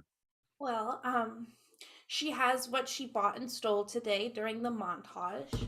She's got like really thick platform, like clear rubber boots that go up like mid-calf that lace up also with little plastic laces. And inside the heels are just like if you ever did the science experiment in elementary school, I don't know why I'm still doing her voice now, but in elementary school, if you ever did the science experiment where it's like making clouds in a cup, it's like that, but in her shoes. She had to get them specially commissioned in like an hour, but like they had a vending machine for it or something. It happened. She's wearing like that little pink Legally Blonde dress. She's in her big poofy white hair, and then the beautiful necklace that her dear friend Bleasnoik gave to her. She's kind of twiddling around a little bit. She's got a tiny, useless, like plastic purse that she has nothing in. There's nothing in there, but she figures that there should be a purse. She is, as she's waiting outside, I guess, the casino for the taxi that he said was gonna come for her. She is going to just real quick, she is going to cast False Life on herself because she's prepared for a romantic evening, but she's also prepared for any kind of evening. Awesome. You cast False Life on yourself as you are the first of our party here to step out. You see that there is actually a taxi cab waiting. You see that there is a harpy sort of just sitting there. And you see as the harpy looks over and goes, "You Drizzle?" Are you a member of the Mafia? No. Yes. I mean, I am Drizzle. Awesome. Get on in. Can I sit in the front seat? Of course. Thank you. Hi. She lets you get in the front seat and you take off heading towards the Garden of Delights. Who is second of our groups here to step out? I think Leon has to decide where we're going, so I'll let Leon go first. Okay, cool. Yeah, Leon steps out. He's wearing he went for like a Victorian kind of look, right? So he's got on like a little top hat, and he's wearing like a vest with like buttons going down it, and he's got like a couple of chains and stuff and links coming all across, kind of like a steampunky look. He's got a bow tie, jackets, and he's going for like a red, black and white kind of ensemble, and to top it all off, he comes out with Lorfan's cane, and he walks around with that as well. Sick. Pimping it up, okay. So did you tell me where we're meeting? Or... Oh yeah, we're going to the soul food place. Soul food. Yeah. Do okay. you want me to give you a quick list if you wanted to look up the list of restaurants, Leon? Soul food. That's what the guy. Soul food. Yeah, I love it. Yeah, taking it immediately. Cool. Yeah, that's what the what's his name? Ketch, right? Yep. Yeah, that's what he suggested. So that's where we're going. Okay, so I guess because this is how it was going in my head canon, meeting you at the restaurant, you see a undead blue dragon flying through the air that then comes to a smooth stop ahead of you. And sitting side saddle on it is Jasmine, wearing a very slim, silky white dress that flows down her body very naturally and contrasts very nicely with her skin. She has some pretty simple gold jewelry on. Her makeup is fucking flawless. There's no sign of her spellbook and spell component pouch, but you know she probably has that somewhere. She just looks unarmed and very beautiful as she dismounts her new steed. Whoa. You went all out, huh? I mean, you know, it's not very often I get to do this sort of thing. Well, shall we? I think we shall. Where are you two? Hmm? Harpy is standing there. Where do you want to go? Oh, is the place called Soul Food? The place. Oh, you want to go to Soul Food? Yeah, it's called Soul Food. Soul Food. All right, we're on our way. She kind of looks at you quizzically for a moment, both of you, and then it's like, okay, yeah, sure. And takes you. You both jump in the cab and head off towards Soul Food. I tell my dragon to go back to the ship for the while. Dragon goes off to the ship. Bleeznoik and Lore, you were the last pair, not triad actually, to step out. What do you both look like? Any specific way that you're dressing up for the evening or not? Normal. Go ahead. I'm gonna be lightly armored since we're going on an adventure. Laura's wearing her signature jacket that she wears almost all the time. Like she does look like she cleaned up a little bit, but that's pretty standard for Laura, especially because Laura does work out a decent amount. So actually, Laura has a decent self-care routine because otherwise she'd just be sweaty and gross. And so, but outside of that, nothing like unusual. It is just like literally like looks down at Franklin, looks at Please, and is like, "So we're going on a food adventure." You look over and Franklin is wearing like a little bib around his neck, and you can see that he's dressed up in sort of like hiking boots on each one of his feet, and you can see that he has a little just like jacket and it's pretty light clothes on, and super stretchy pants. And you see as Franklin turns and goes, "Yeah, we're gonna go on a food adventure. I've looked up all the restaurants that we could possibly go to. So I want you, Aunt and Dad, to help make the decision. We can either go to Phlegathos's fried cockatrice, just like a PFC type of thing, Okay. really easy, fast foodish. We could go to the Little Demon. It's got kind of like a really nice, just like pasta meals experience. We could go to the Ravenous Orchard, and that's all you can eat devil's food chocolate cake. They like bring it out in baskets and you just get it over and over again. We could go to a place called Soul Food. I wouldn't recommend that one. That one's only really good for ghosts." Right. What do you think, Please? I mean, you know what I'm looking the cake for. Seems like a lot. Yeah, the cake's probably a lot, but we'll see where we feel after we get some. The cake seems like nutritious maybe food. we could actually end our night there. Yeah, Like this is gonna be like a bar crawl of adventures, but a food. food bar crawl, but also bar for me, maybe just a little. I'm pretty sure every place we're gonna go is gonna possibly Let's- have drinks. Then I'm Perfect. gonna. I think we should go to Phlegathos's fried cockatrice. Yeah, we'll go to PFC? PFC first. Yeah, PFC that is sounds gonna great. be really good. We'll get some Sounds great. fried cockatrice appetizer. Yeah. Sounds great. Nice. All right, lead the way, Franklin. Okay. Franklin walks over to a cab and is sort of nervously like, "We want to go to PFC." And the cabbie's like, "All right, yeah, sounds good." And hop on in. And you all pile into the cab and take off. Perfect. Awesome. All right. You three head over to PFC. It's a pretty simple experience. Basic. It's going to be a good experience. And we find ourselves as I want to first settle Jasmine and Leon. Leon and Jasmine, as your This cab, means I'm gonna get murdered. Okay, but continue. you land, your cab lands, and you see that you arrive, and you look and you see that their building that is Soul Food. You see a bright neon sign inscribed like almost like an epitaph upon a towering tombstone that then expands backwards as an actual building. You can see that a bunch of spirits and wraiths and specters are all going in and out of Soul Food. And you two get off of the cab and are looking at the building. Jasmine will turn her head to you. It came highly recommended. Who recommended it to you? A friend. Hmm. He said they had food for. I don't know. Is the Griffin still out here?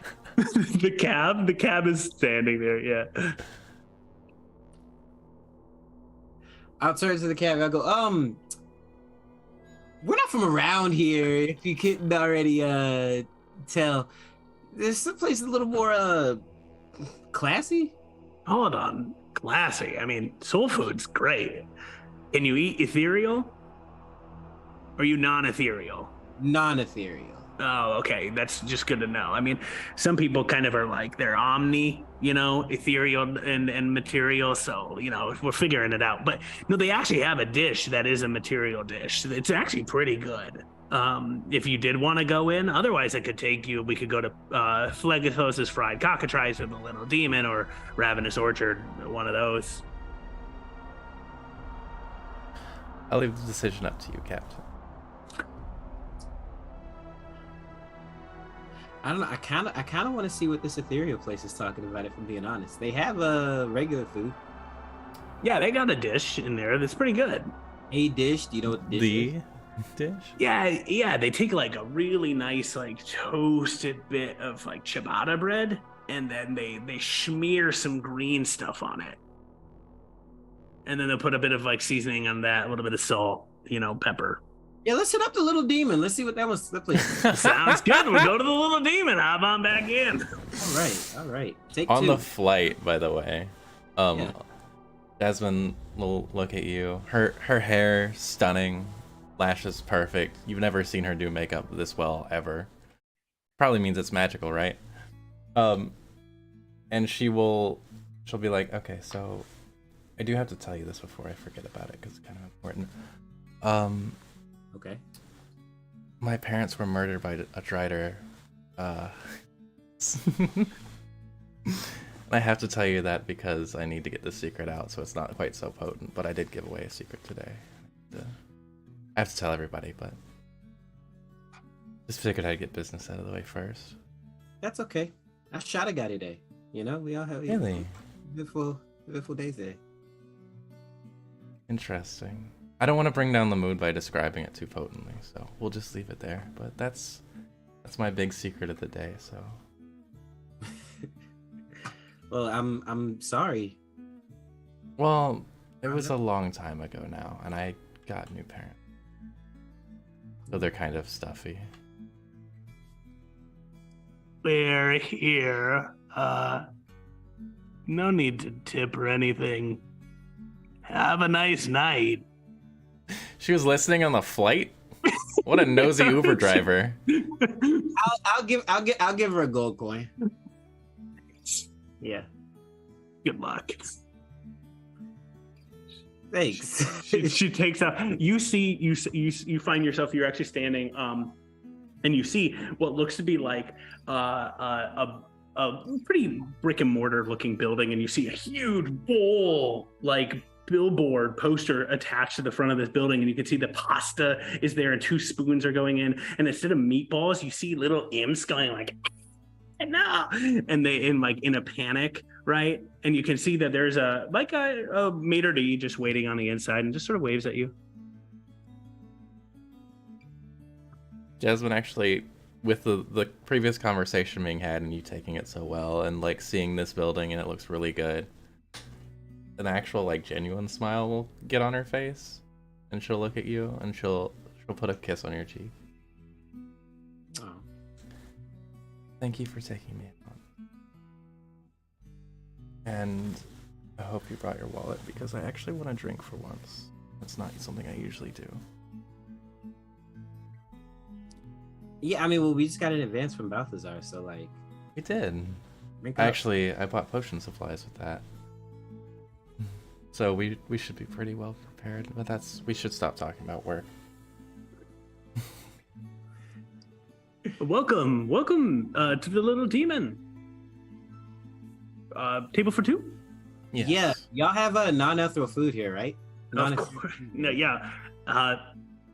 You went to soul food first, right? Yeah, for some reason everyone kept recommending it when obviously we're like fleshy. Look, if you are somebody who's omni, if you can have ethereal and non-ethereal, like material and ethereal, like it's delish. But understandable if you can't have ethereal. It makes sense. I mean, who would be omni? Like, who would? Never mind. Don't. I won't worry with. Yeah, no. It's good. Yeah, table for two, please. That sounds good. Just to check, special night, visiting this. Business and pleasure.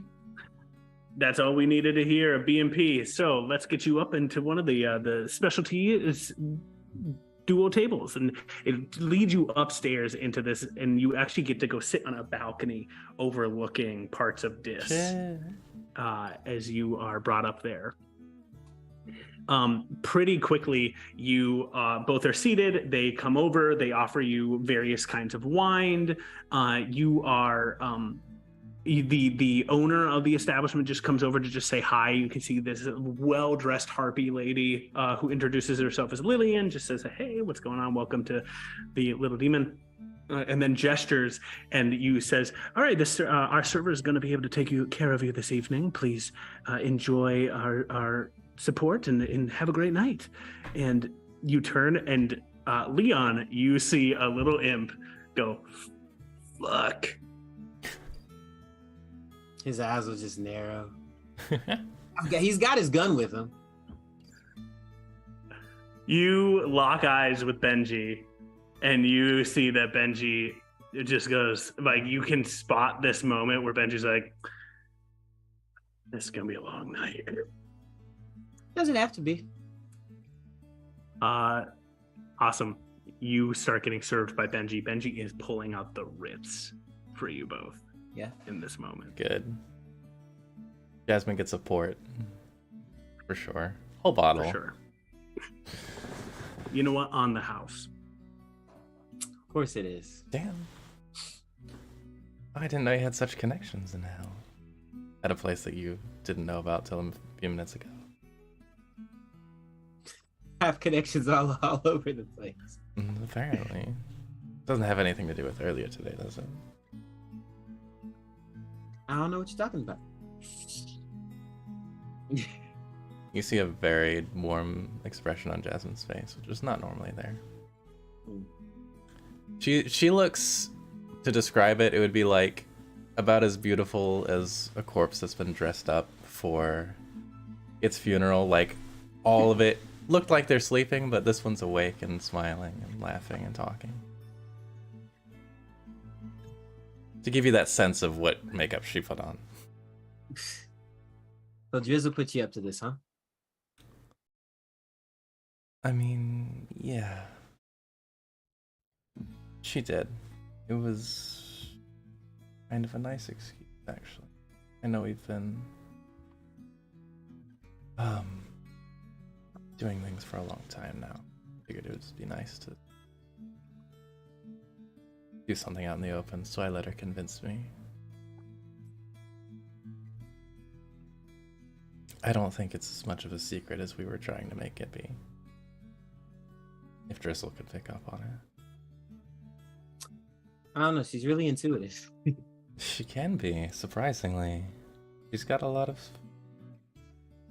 of interesting secrets, that one. How are you, though? How do you mean? Just ever since the casino when you almost got your soul eviscerated, or the running with Bran. Right, yeah. That was stressful, I won't lie. And in retrospect, I probably shouldn't have given him that secret. Especially not after the payout he gave me. It wasn't very good. Wait, what secret? Where I think I said it out. Where I almost ripped a hole in the weave. Oh, yeah, that. Might have been a tactical error, looking back on it. We'll deal with it when we have to deal with it. It's fine. Deal with an apocalypse. not to butt in or anything, are you both talking about work right now, or each other? Death stare. Okay, I'll go Can we get help you another bot. Nope, I just wanted to swing by. Sorry, I had an opinion on. I didn't know what that exchange was exactly, and I thought it was interesting. So I'll see you all You later. had I'm gonna an go check on opinion your on food. it? Nope, not anymore. See you later. Insight check. Yeah, me too. You don't even need to roll this. He came up in basically eavesdropping, but then Yeah. was very embarrassed by just getting caught, and is clearly just like, I don't want to be part of you two at this moment in time. He better not. I'll make him into my next Earl Grey. As you two have your exchanges here, Drizzle, you arrive at the Garden of Delights. The cab drops you off. I've gotten to know the cab driver extraordinarily well over whatever length of time we were in that cab. Yes. Yeah, I have a new fast friend. Or they hate me. We might never know, but Drizzle believes that they are very close friends. It seems like you two you got along really, really well. Good. Okay. Well, it was a pleasure to meet you. Where am I? Should I have a weapon with me? No weapon needed, and I think that's your date right there, if I recall the purchase. Well, You let the turn, windows. and there aren't windows. It's a rickshaw. You turn and you look. You can see Koba is standing there, and you see that Koba is dressed in what looks to be like a really nice dark blue sweater. You can see that it has one of the like little zips on the front of it. You also then see that he's wearing like nice looking slacks. He has on what is like a little hat that's hanging, and partially one of his horns is sticking out through it. And he looks a little bit like he's like been looking around a little nervous for a second, and then just like, oh, hey, and waves. You see that there's a bottle of some sort of drink in the crook of his arm, and he has also, as he walks forward, he holds out a bouquet of rhododendrons towards you. She has a little moment in the car where she uses Mask of Many Faces to like make the skirt a little longer. No, make it shorter. Less cleavage. More no. Where the dress adjusts to the proper level of formality and boob, and her hair is pristine and her lashes are long. Thank you so much, Evangeline. You have an excellent evening. You too, Drizzle. See ya. Thank you. Hello, Koba. Hey, how's it going? It's going very well. You have presents. I just got you basically Dis's flower, which is rhododendrons. They are one of the most iron-loving flowers, and they're basically the only flower that grows in Dis. I hope you don't mind. No, I like it a lot. That's so specific to the locale. I dig it. I dig it. I dig it. I can She kind of opens up her little fake ass purse and puts the flowers in, and it does a whole Mary Poppins thing where it just gives her a little clutch. Thank you so much. That's Yeah. And then in this, and just so that you're aware of what I purchased, right? I got us that aromatic wine that you had talked about, since drinking is maybe not necessarily something that you're fully I haven't really done it before. invested in. This is much more. This one actually is a byproduct of those type of flowers. So this is actually going to give us a nice, like, sweet flavor of aromatics that we can just inhale, if that works for you. Yeah, that's really nice. But you do, don't you? Oh, sure, yeah, but trust me. What I can say is that this wine, which is called rhododendron gas, is just like, it's superb. I would recommend it. Okay. Can I? Yeah. Here you go. Check for poison, just real fast. For poison. What does that look like? Just looking at it. She doesn't really know how to check for poison. She's gonna turn it upside down. She's gonna give it a little shake. Cool. Make a deception check. Make it a deception check? Yep. Unless you're blatantly wanting to just be like, I'm checking for poison. I don't say I'm checking for poison out loud. It's an 8 plus 9, so that's gonna be a 17. Cool. Yeah, 17. Cool. Koba made an insight check against you. You see Koba kind of just watching you as you're shaking the bottle around. Says, I just want to be upfront. I'm feeling a little bit nervous. I'm extremely nervous because you're definitely gonna kill me. What? I think you're probably gonna kill me, right? I don't know if I'm gonna kill you. I guess I don't know what you're meaning. Like right now, the way that you look and the outfit that you've brought, you're slaying me. So I don't know if that's what you mean for me in this situation. Oh, that's so sweet. Thank you so much. No, I was thinking on a much more literal level. Were you saying that you hadn't decided if you were gonna kill me yet? No, I guess I was confused. Oh, on a literal level, Yeah. I have no plans in killing you. Because the thing is, right, and I'm sure we'll get into this more, you're very nice. You are too. No, well, yes, I am. But you're like very sweet, and like Leon likes you, and I think Lore likes you. I think everyone who has met you so far likes you. And that's deeply untrustworthy, I think, normally. Is that fair to say? To be liked by people is inherently distrusting, like scary, and kind of makes me untrustworthy. No, it means that you're doing it on purpose. Oh, okay. Yeah. I don't know if I really agree with that notion, because I think what you're kind of saying is that if I have a little bit of a charisma and I like to try to connect to people and they seem to connect to me, that makes me a little bit untrustworthy. But I can also understand that if I'm coming across maybe too friendly, that it can be like creepy. Oh no, you're not creepy at all. I don't find you creepy. I find you very charming. Where are we going? Yeah, actually, so I have a special date for us planned. I had walked around the bazaar earlier. I was picking up the wine. I actually wanted. Can you fly? A little bit. Not usually for hugely extended periods of time, but was that necessary? Not necessarily. I mean, I'm happy if you're willing to fly for you, if you just wanted to hold my hand. I was hoping to take us to a little private bench that is connected up on the Iron Tower there and overlooks a large part of the city. We're gonna sit on a bench. Okay. Yeah. That's what you asked for, right? You asked in the date. That's very good. Good work. I'm prepared for that. Great.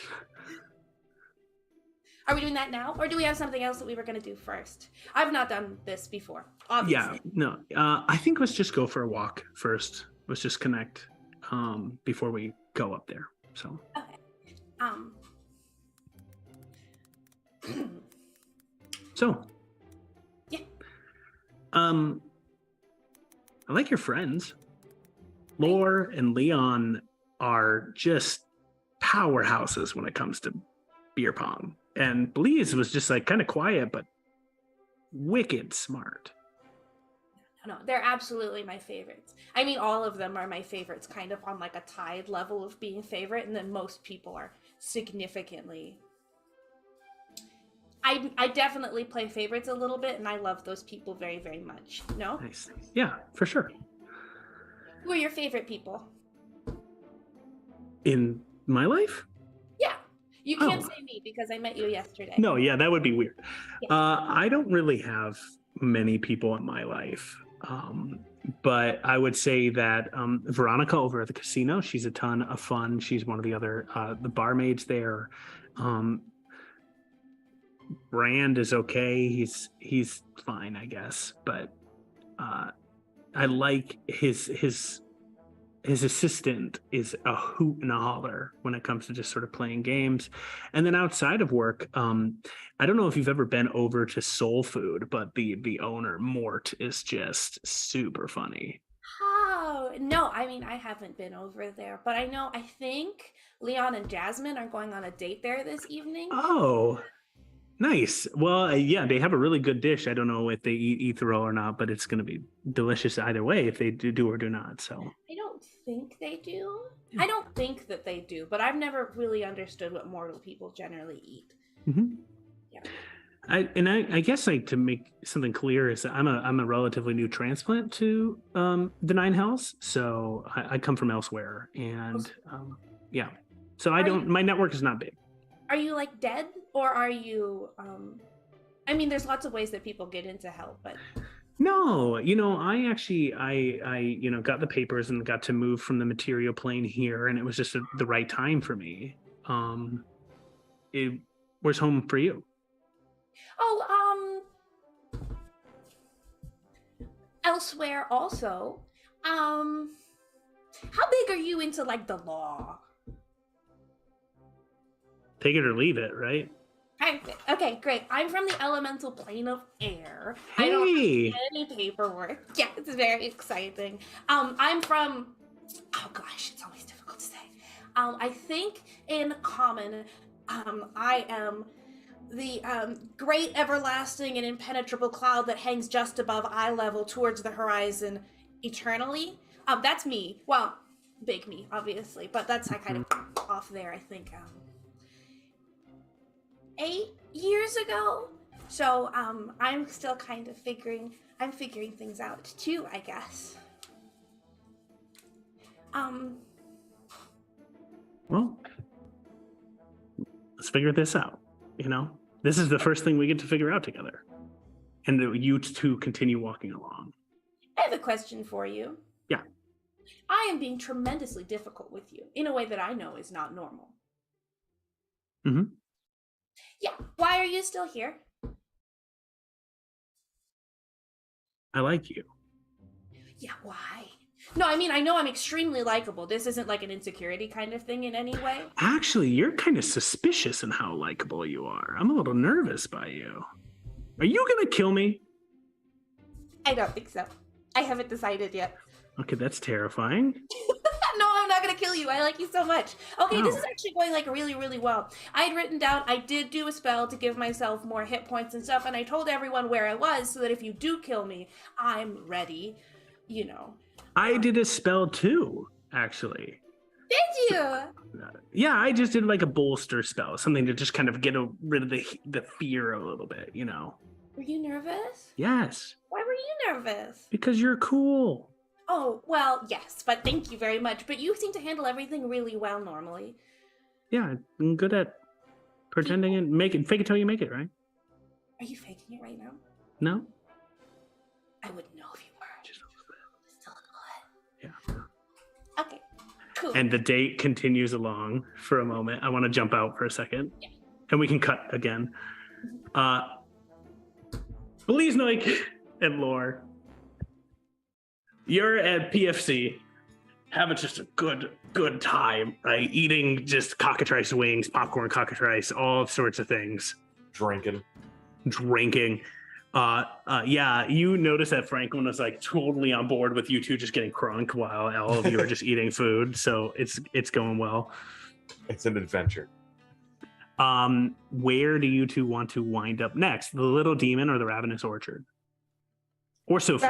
Ravenous Orchard's for last. Yeah. PFC was appetizers, so naturally, I guess Little Demons for the mains. Cool.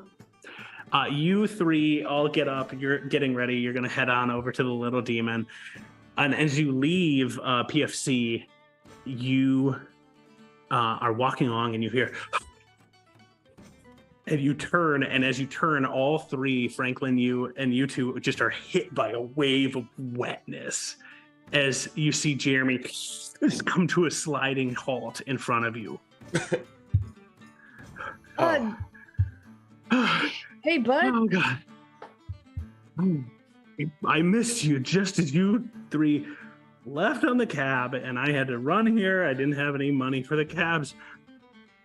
God. Do you want a cockatrice swing? No. Pulls one like out of her pocket. He wipes some sweat from his face and says, okay. The Abishai from the Minari. They're coming for one of you. One of you was stealing shit from an apothecary shop, and they caught wind.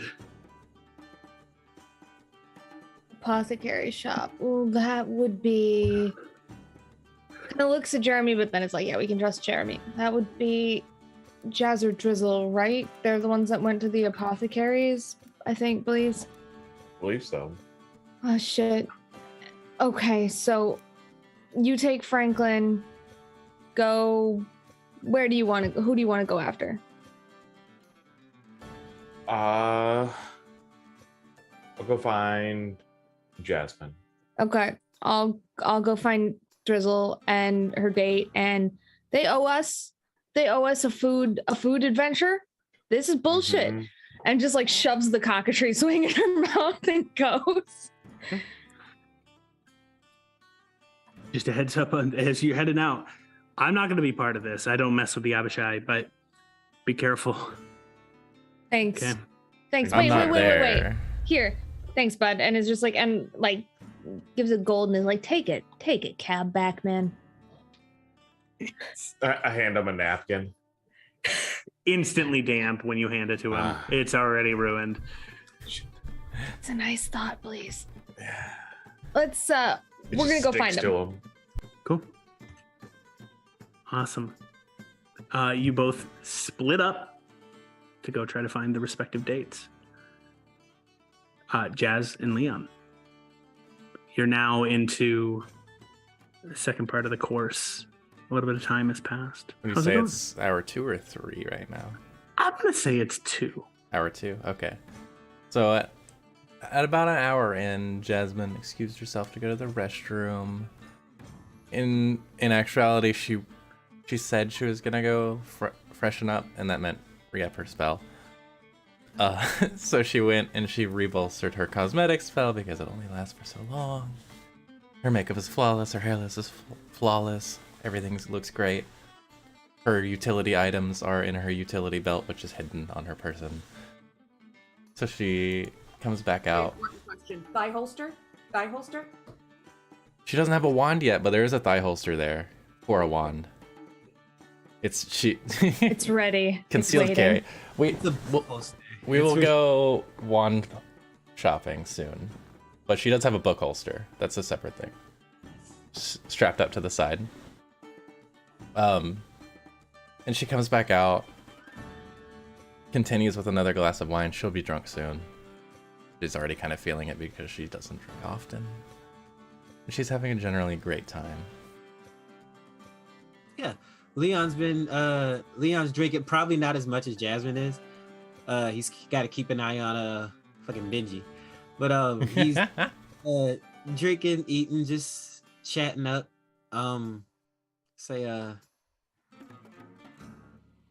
So what do you want to do after this? If I'm gonna be honest with you, I'm more honest with you than I am with anyone in my life. I kind of had an inclination to play beer pong. Because that looked really fun, but I was very nervous to do it. But we could do that later, like if you want to do something directly after, I don't know. Bar hop for a little bit. 1 bar, maybe, probably, because I don't... I won't last very long. Well, I don't know. I don't think it's a good idea for both of us to get too fucked up in hell. True. Yeah. But beer pong could be fun. Didn't really think that was your thing. If I'm gonna be honest... sorry, I said it again. You did. It's... Sometimes I get a little nervous to participate in social things. I always... You know, I'm always a little bit... to the point and very clinical about things. So to kind of unwind is unusual. Wine does funny things to your brain. It's called being drunk. But I mean, listen, we don't have to. You don't have to do anything outside of your comfort zone. I mean, Well, I mean, I feel comfortable now. There's perks to being so clinical. You see things that other people don't. Well, thank you. I take pride in my intelligence, I guess. Well, you're definitely the smartest one on the ship. I mean, yeah, but Bleeze is almost or as smart as I am. He just has a different area of expertise. Yeah. And you're smart in your own ways. You see things that I don't. I'm just good at making people believe that I'm smart. That's all. Oh no, I mean, everyone has different skills. Whether it's people skills, intelligence skills.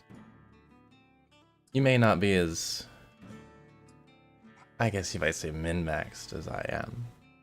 I have a thing and I stick to it, but you have a variety of things that help keep us together.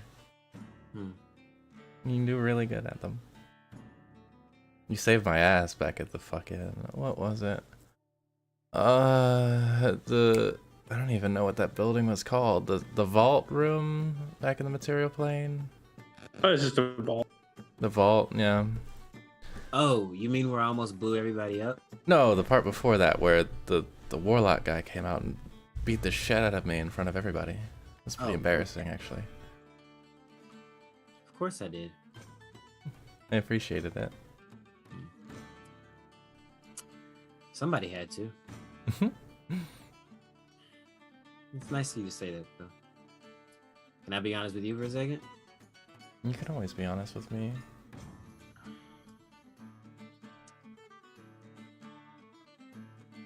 I think a lot about what this crew would look like without me.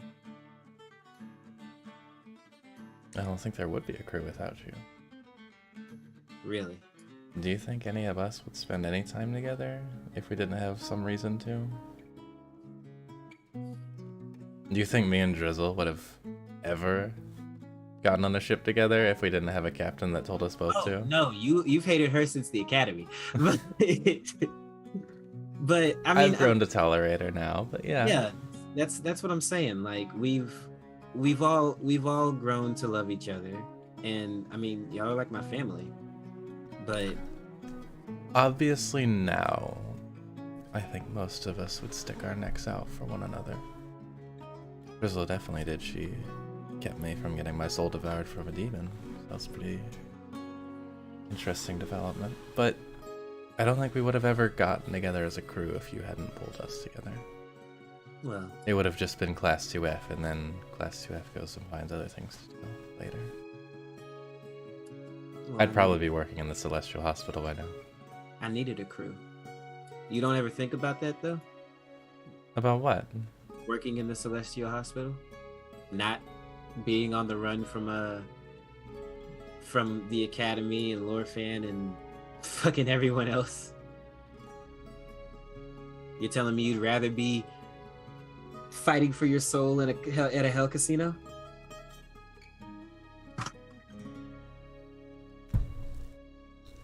She looks at you very intently. I will fight and kill every single one of them to keep you okay.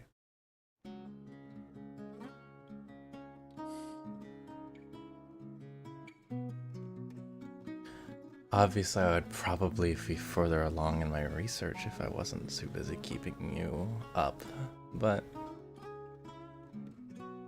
you know, sometimes things come along that are a little more important in life. Which does remind me, and I hate to bring up a sore subject while we're in the middle of such revelry, but didn't you have a chance to kill the Admiral? A chance to kill Lorfan?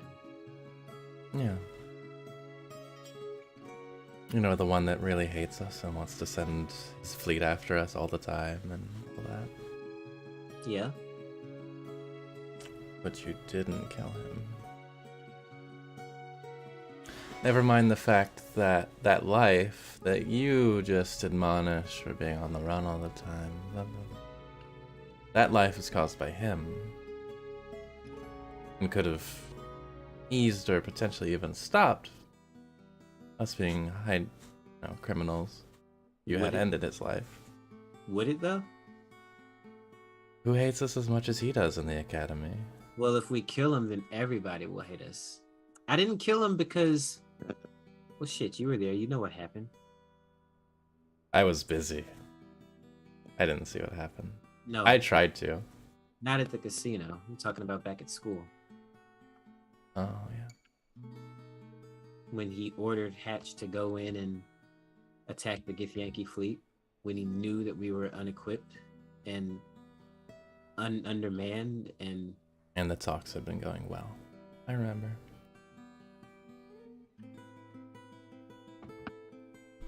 And that doesn't make you want to kill him even more.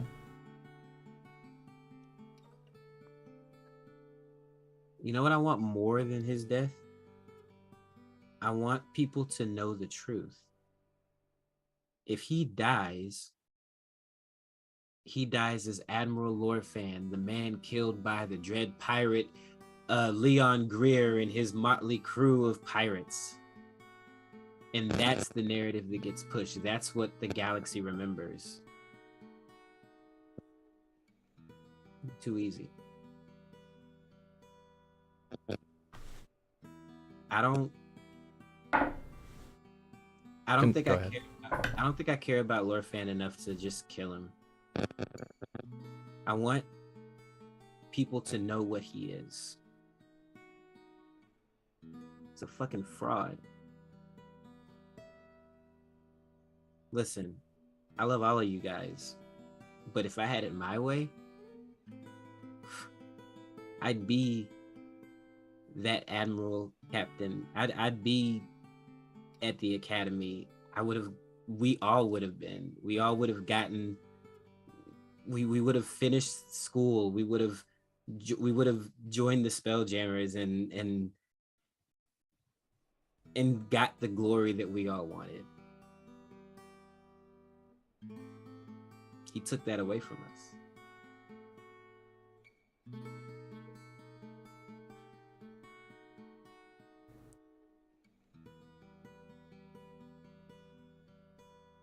And unfortunately, I think he's the only one who can give it back. So you value the reputation of all your friends above the safety of them? Not to call you out like that, but I just... What do you mean?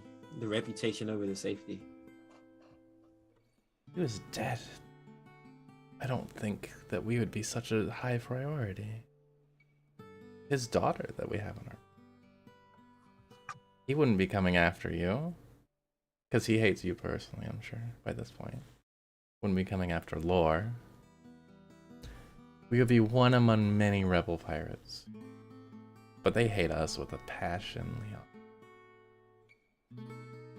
And that's because of him. And I understand that you have deals to protect the crew, and you want everybody to be set straight, and you care about everybody, and then the multiverse's opinions about it. But I would do anything to keep you from death.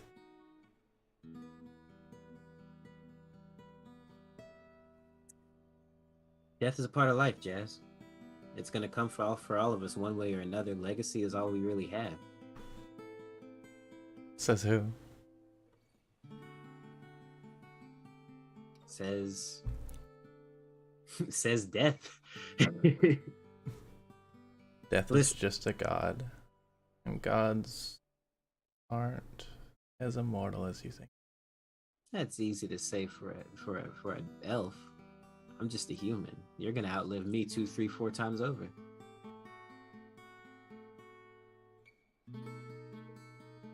Why do you think I've been working so hard on my experiments?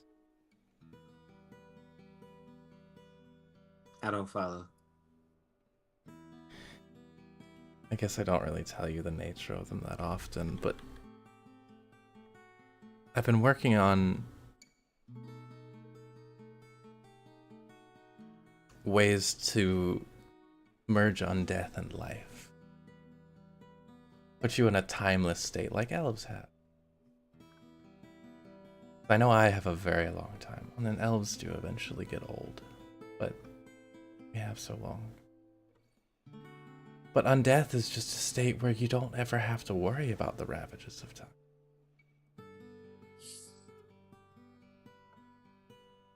And I'm very close to figuring that secret out. You could still eat, think, drink.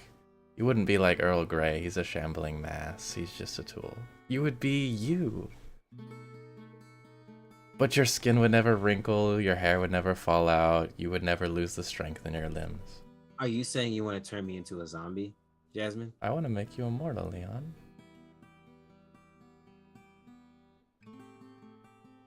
And this is the best way that I can think of right now. Don't I get a say in that? I mean, I don't want to lose you. I'm not going anywhere. You will in 50 some years. 60 if I'm lucky. You're a pirate. A damn good pirate. But Pirates don't live a long time. Nobody lives a long time in relation to you. But I don't want to. No. I don't want you to turn me into an undead.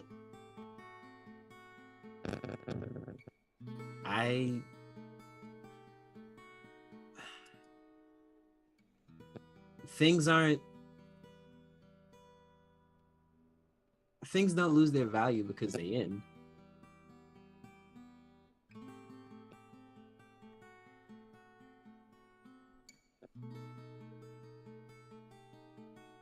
If I'm lucky, I'll have a glorious death. That's what I'm afraid of. With that statement, we'll leave this scene with you two continuing to sit. And we cut over for a moment to Drizzle. We're now in the second hour. We're going through it. Meanwhile, I would invite Lore and Bleazenwake to both make me a survival checks to find them.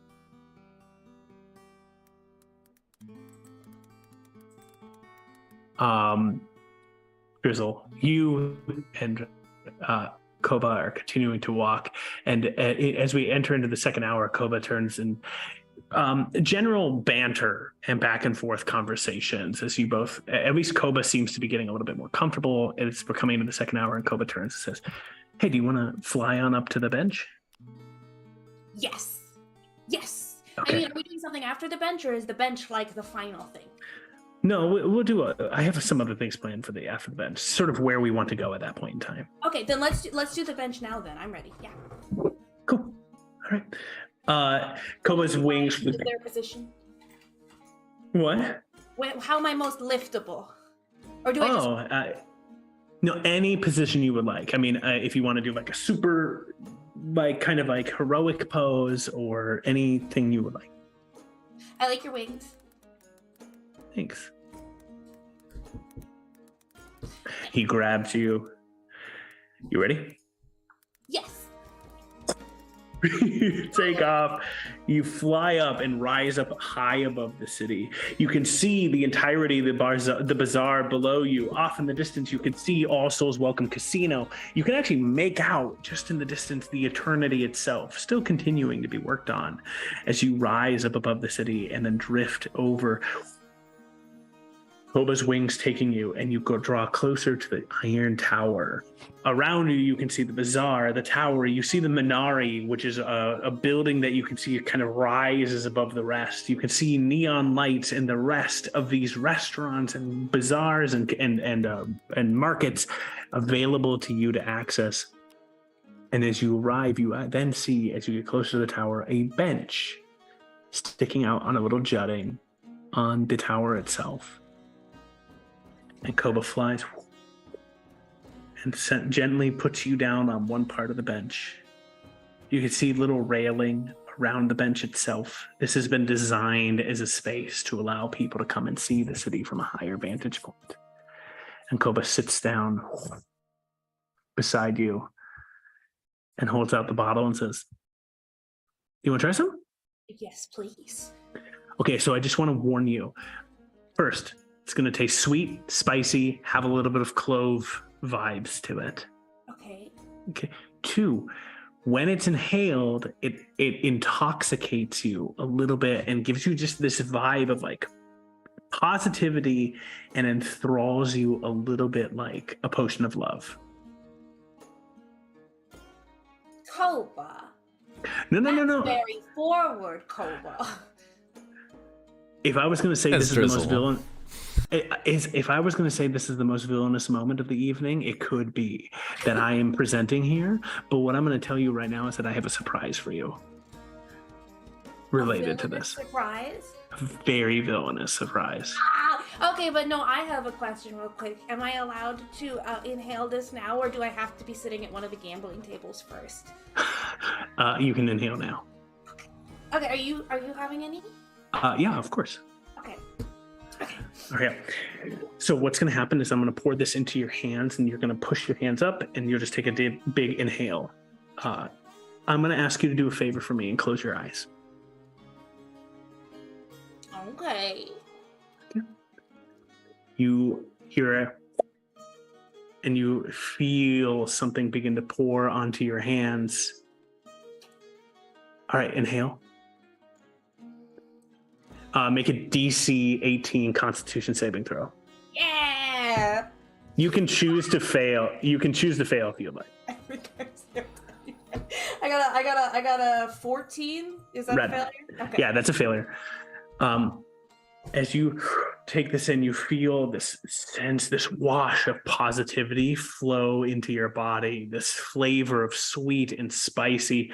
And then you hear Koba's voice very gently say, if you actually hear the voice say, "Can I take your head for a moment?" My head? Mm-hmm. What are you gonna do with my head? Just trust me. Okay. Yeah. You feel Koba's hands get placed on your head and your face turned in a direction. And then Koba says, "Open your eyes."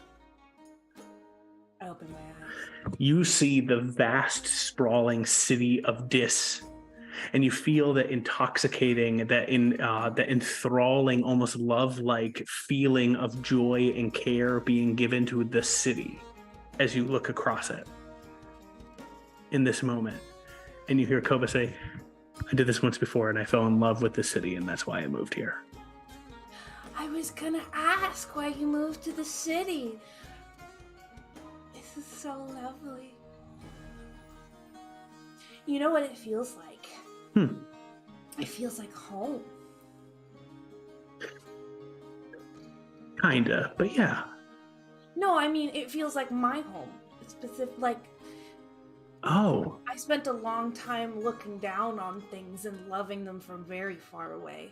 like the home where the great everlasting cloud that hangs at eye level eternally is? Yes, yeah, I would just look down, mostly at the lower levels of Cumulus and things like that, and there's a lot more to see here, but it makes it seem not so bad to have to go back someday, Yeah, for sure. Why do you want me to fall in love with this city? I just didn't want you to feel that I was trying to make you fall in love with me.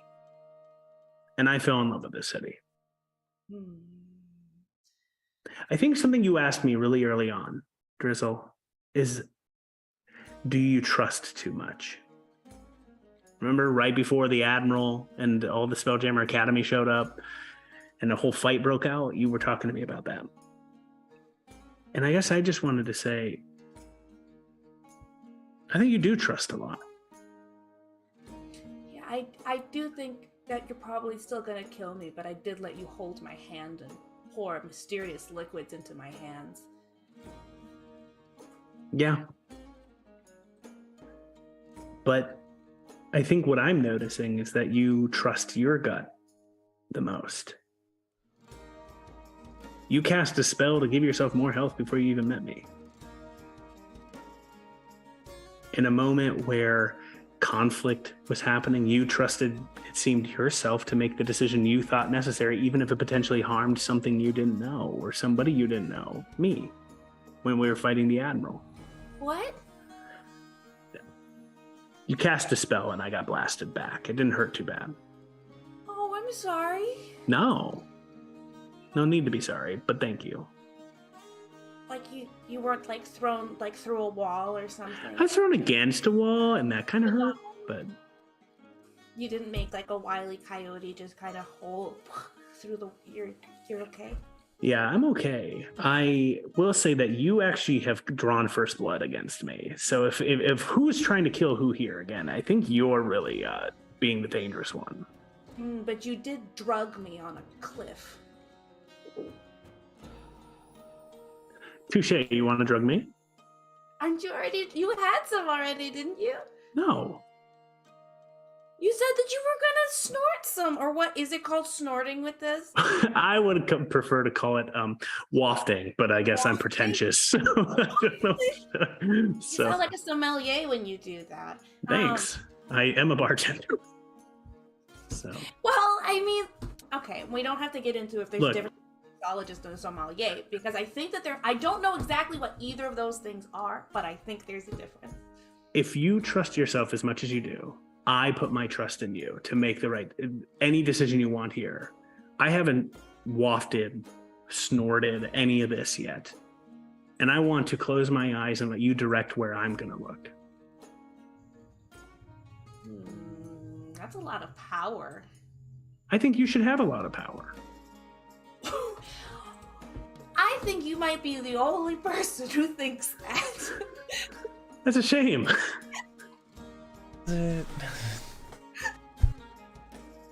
I think you have a ton of power, and you can channel it wherever you need to. Look, I don't know you very well, and I'm just a bartender, but I do have a little bit of an insight. And let me tell you right now, I have some secrets about your friends when I was bartending for them, and that was some crazy conversation. So this right here, I want you to just hear, like, all I'm trying to do is read you, and what I read is somebody who is powerful and has agency.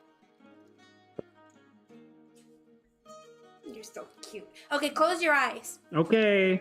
Okay, close your eyes. Close your eyes. Close your eyes. What, I'm going to pause for a second. How did the survival checks go?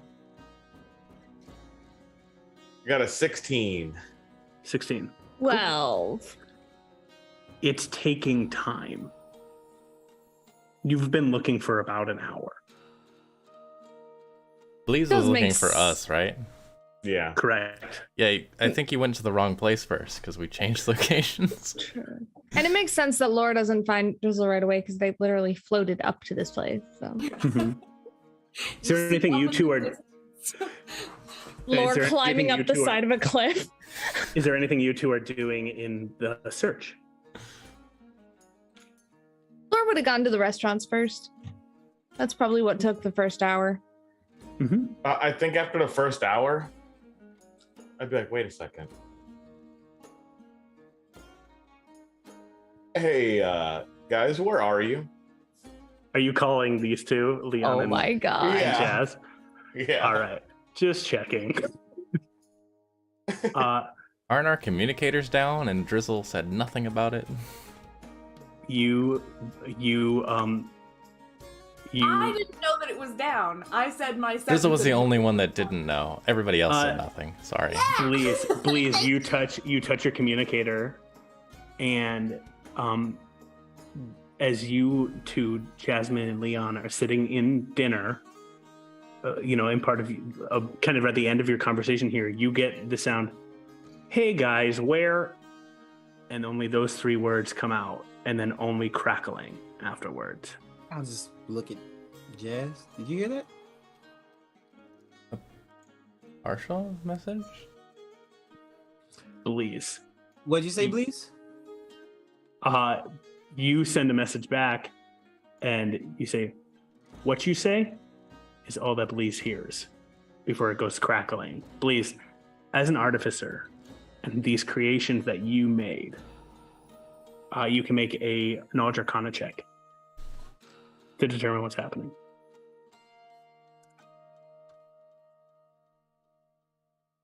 16. 16? You got a clever mind behind this. You know that someone or something is jamming comms. And you're only getting little bursts of information out of it.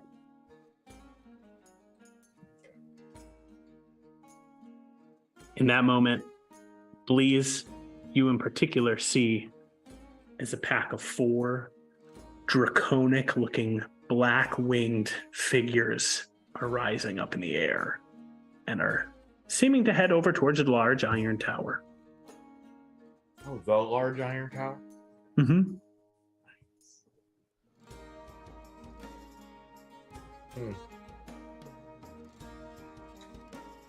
Wonder if it's everything kind of communication-wise is going down right now. I will try and send a message and make it a longer message to see if I can get more of it out. Ooh. Or just make it shorter in just bursts. You think you all have determined that you think the max number of words you can send to each other at any given time is 3.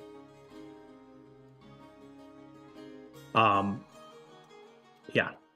Bleeze, you're the one who's coming to this revelation. Where are you? I'll send that to Leon. Because he hasn't responded back to me. Dinner, little demon. With that information, we're not going to have you go through the full exchange of these 3 words, but you've established that connection and you can come and find each other. Drizzle. Okay, I'm ready. Okay, I pour the stuff into his hand and I have him drink. And I set up before him, Bubble Buddy is gonna set up essentially like a wall of an image. I'm going to silent image here in the air with Bubble Buddy. And say, okay, open your eyes. When he opens his eyes, he sees before him, it's semi-translucent because it is made with the bubbles, but it looks like if you've been on like an international flight that flies through the night and you get to see dawn coming over a cloudscape, there's a massive white cloud, absolutely enormous, hovering just about at the line of sight. Underneath which are rolling and rolling waves of softer clouds, the light rays blasting over the thing. It's all this pale, beautiful gold and deep shadows cast upon each other. There's deeper down. They're not exactly like sky whales, as in like literal whales doing backflips, but just shapes that crest out over. And I am essentially showing him my city. Wow. You see as Koba takes that in. It's beautiful. Right? I mean, there's not as much going on as where you live, but it's not that I don't love it there, but I'm glad I'm not there right now, but I love it anyway, you know? I completely understand. Yeah. It's so much fun to hang out and do this with you. Oh my god! Did you hire like big black specter things? Is that the next part? You see, Drizzle, as you look out, 4 about medium-sized, like humanoid-looking draconic figures. However, imagine a dragonborn, but with elongated, much more slender, vicious-looking form to them, entirely black as they all rise up. You can see that each of them is holding a scimitar in one hand. And you can see that each has on their forehead an emblazoned marking that you've sort of seen around town of Despater, the one who runs this city. As one of them rises up, you see as it says, Hi! "Hello, Drizzle of the Spelljammer ship Eternity. Yeah. You are you were..." part of the date?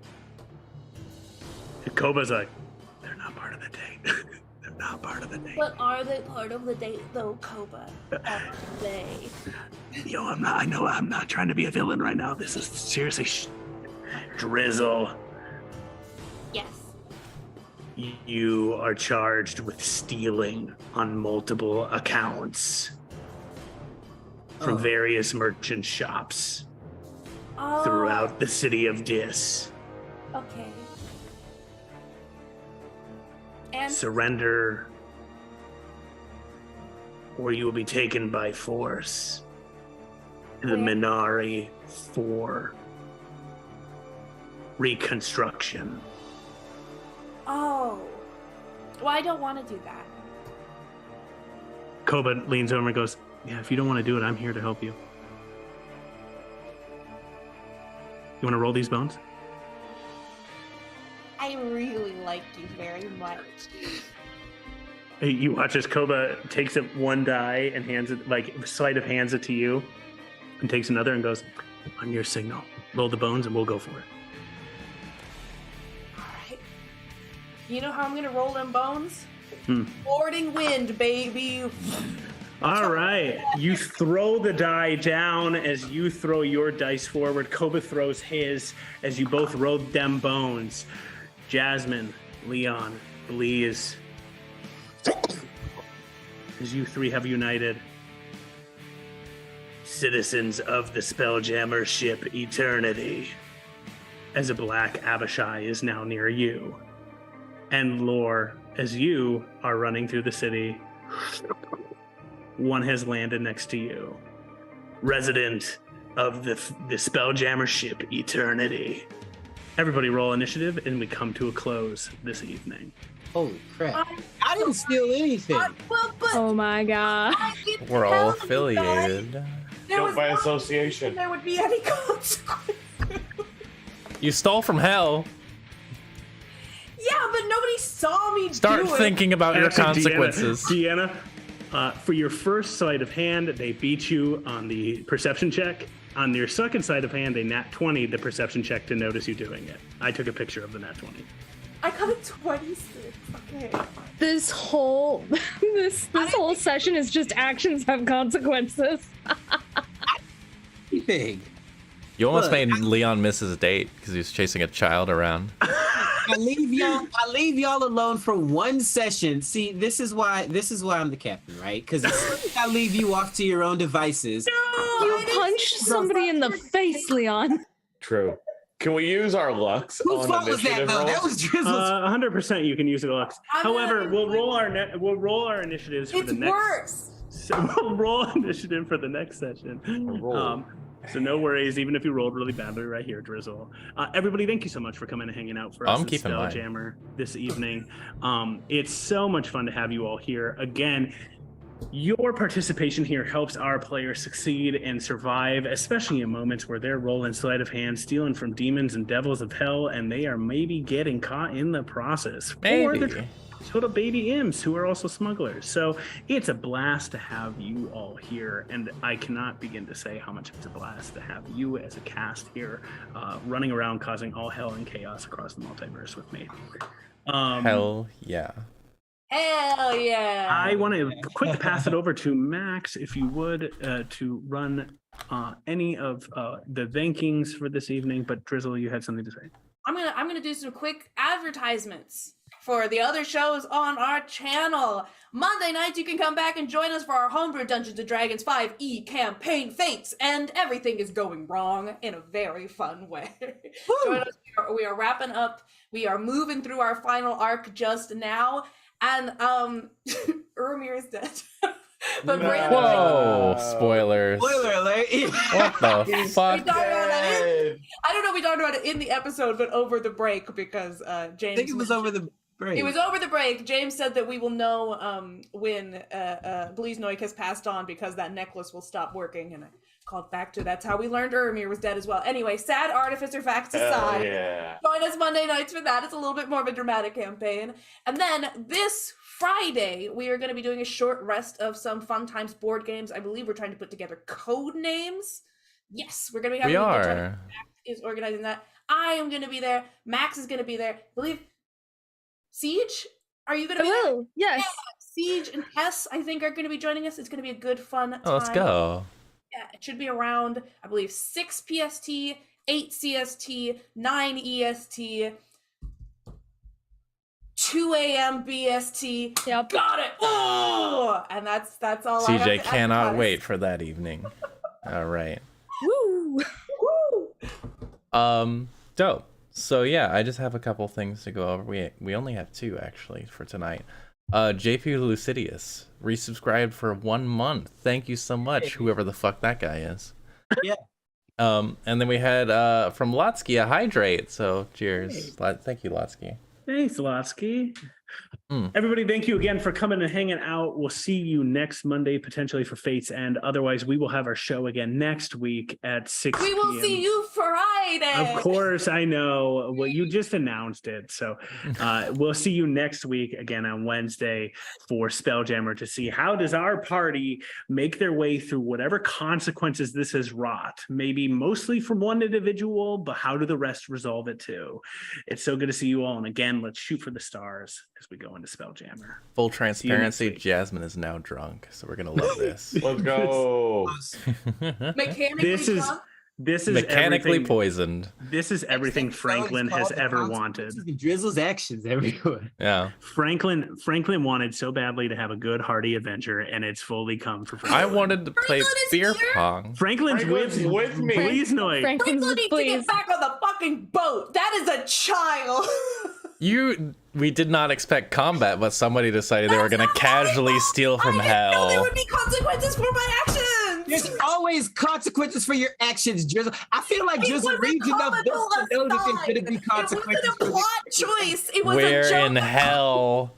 We're You know in what else was a hell, and joke? you stole from it. Everybody, thank you so much. And Max, if No, you wanna Max, take us- you can't get out of this. Jake, Max- Max has to say thank you to people. Yeah, I no, already Max did. Has already done that, so we got to go to raid. We just had the two Everybody, things. hang out. We're gonna take. We care are of gonna raid do here. a raid. It's gonna say be right back, but it's gonna be a raid. So anyways, we'll see you guys soon. Thank you so much. Bye.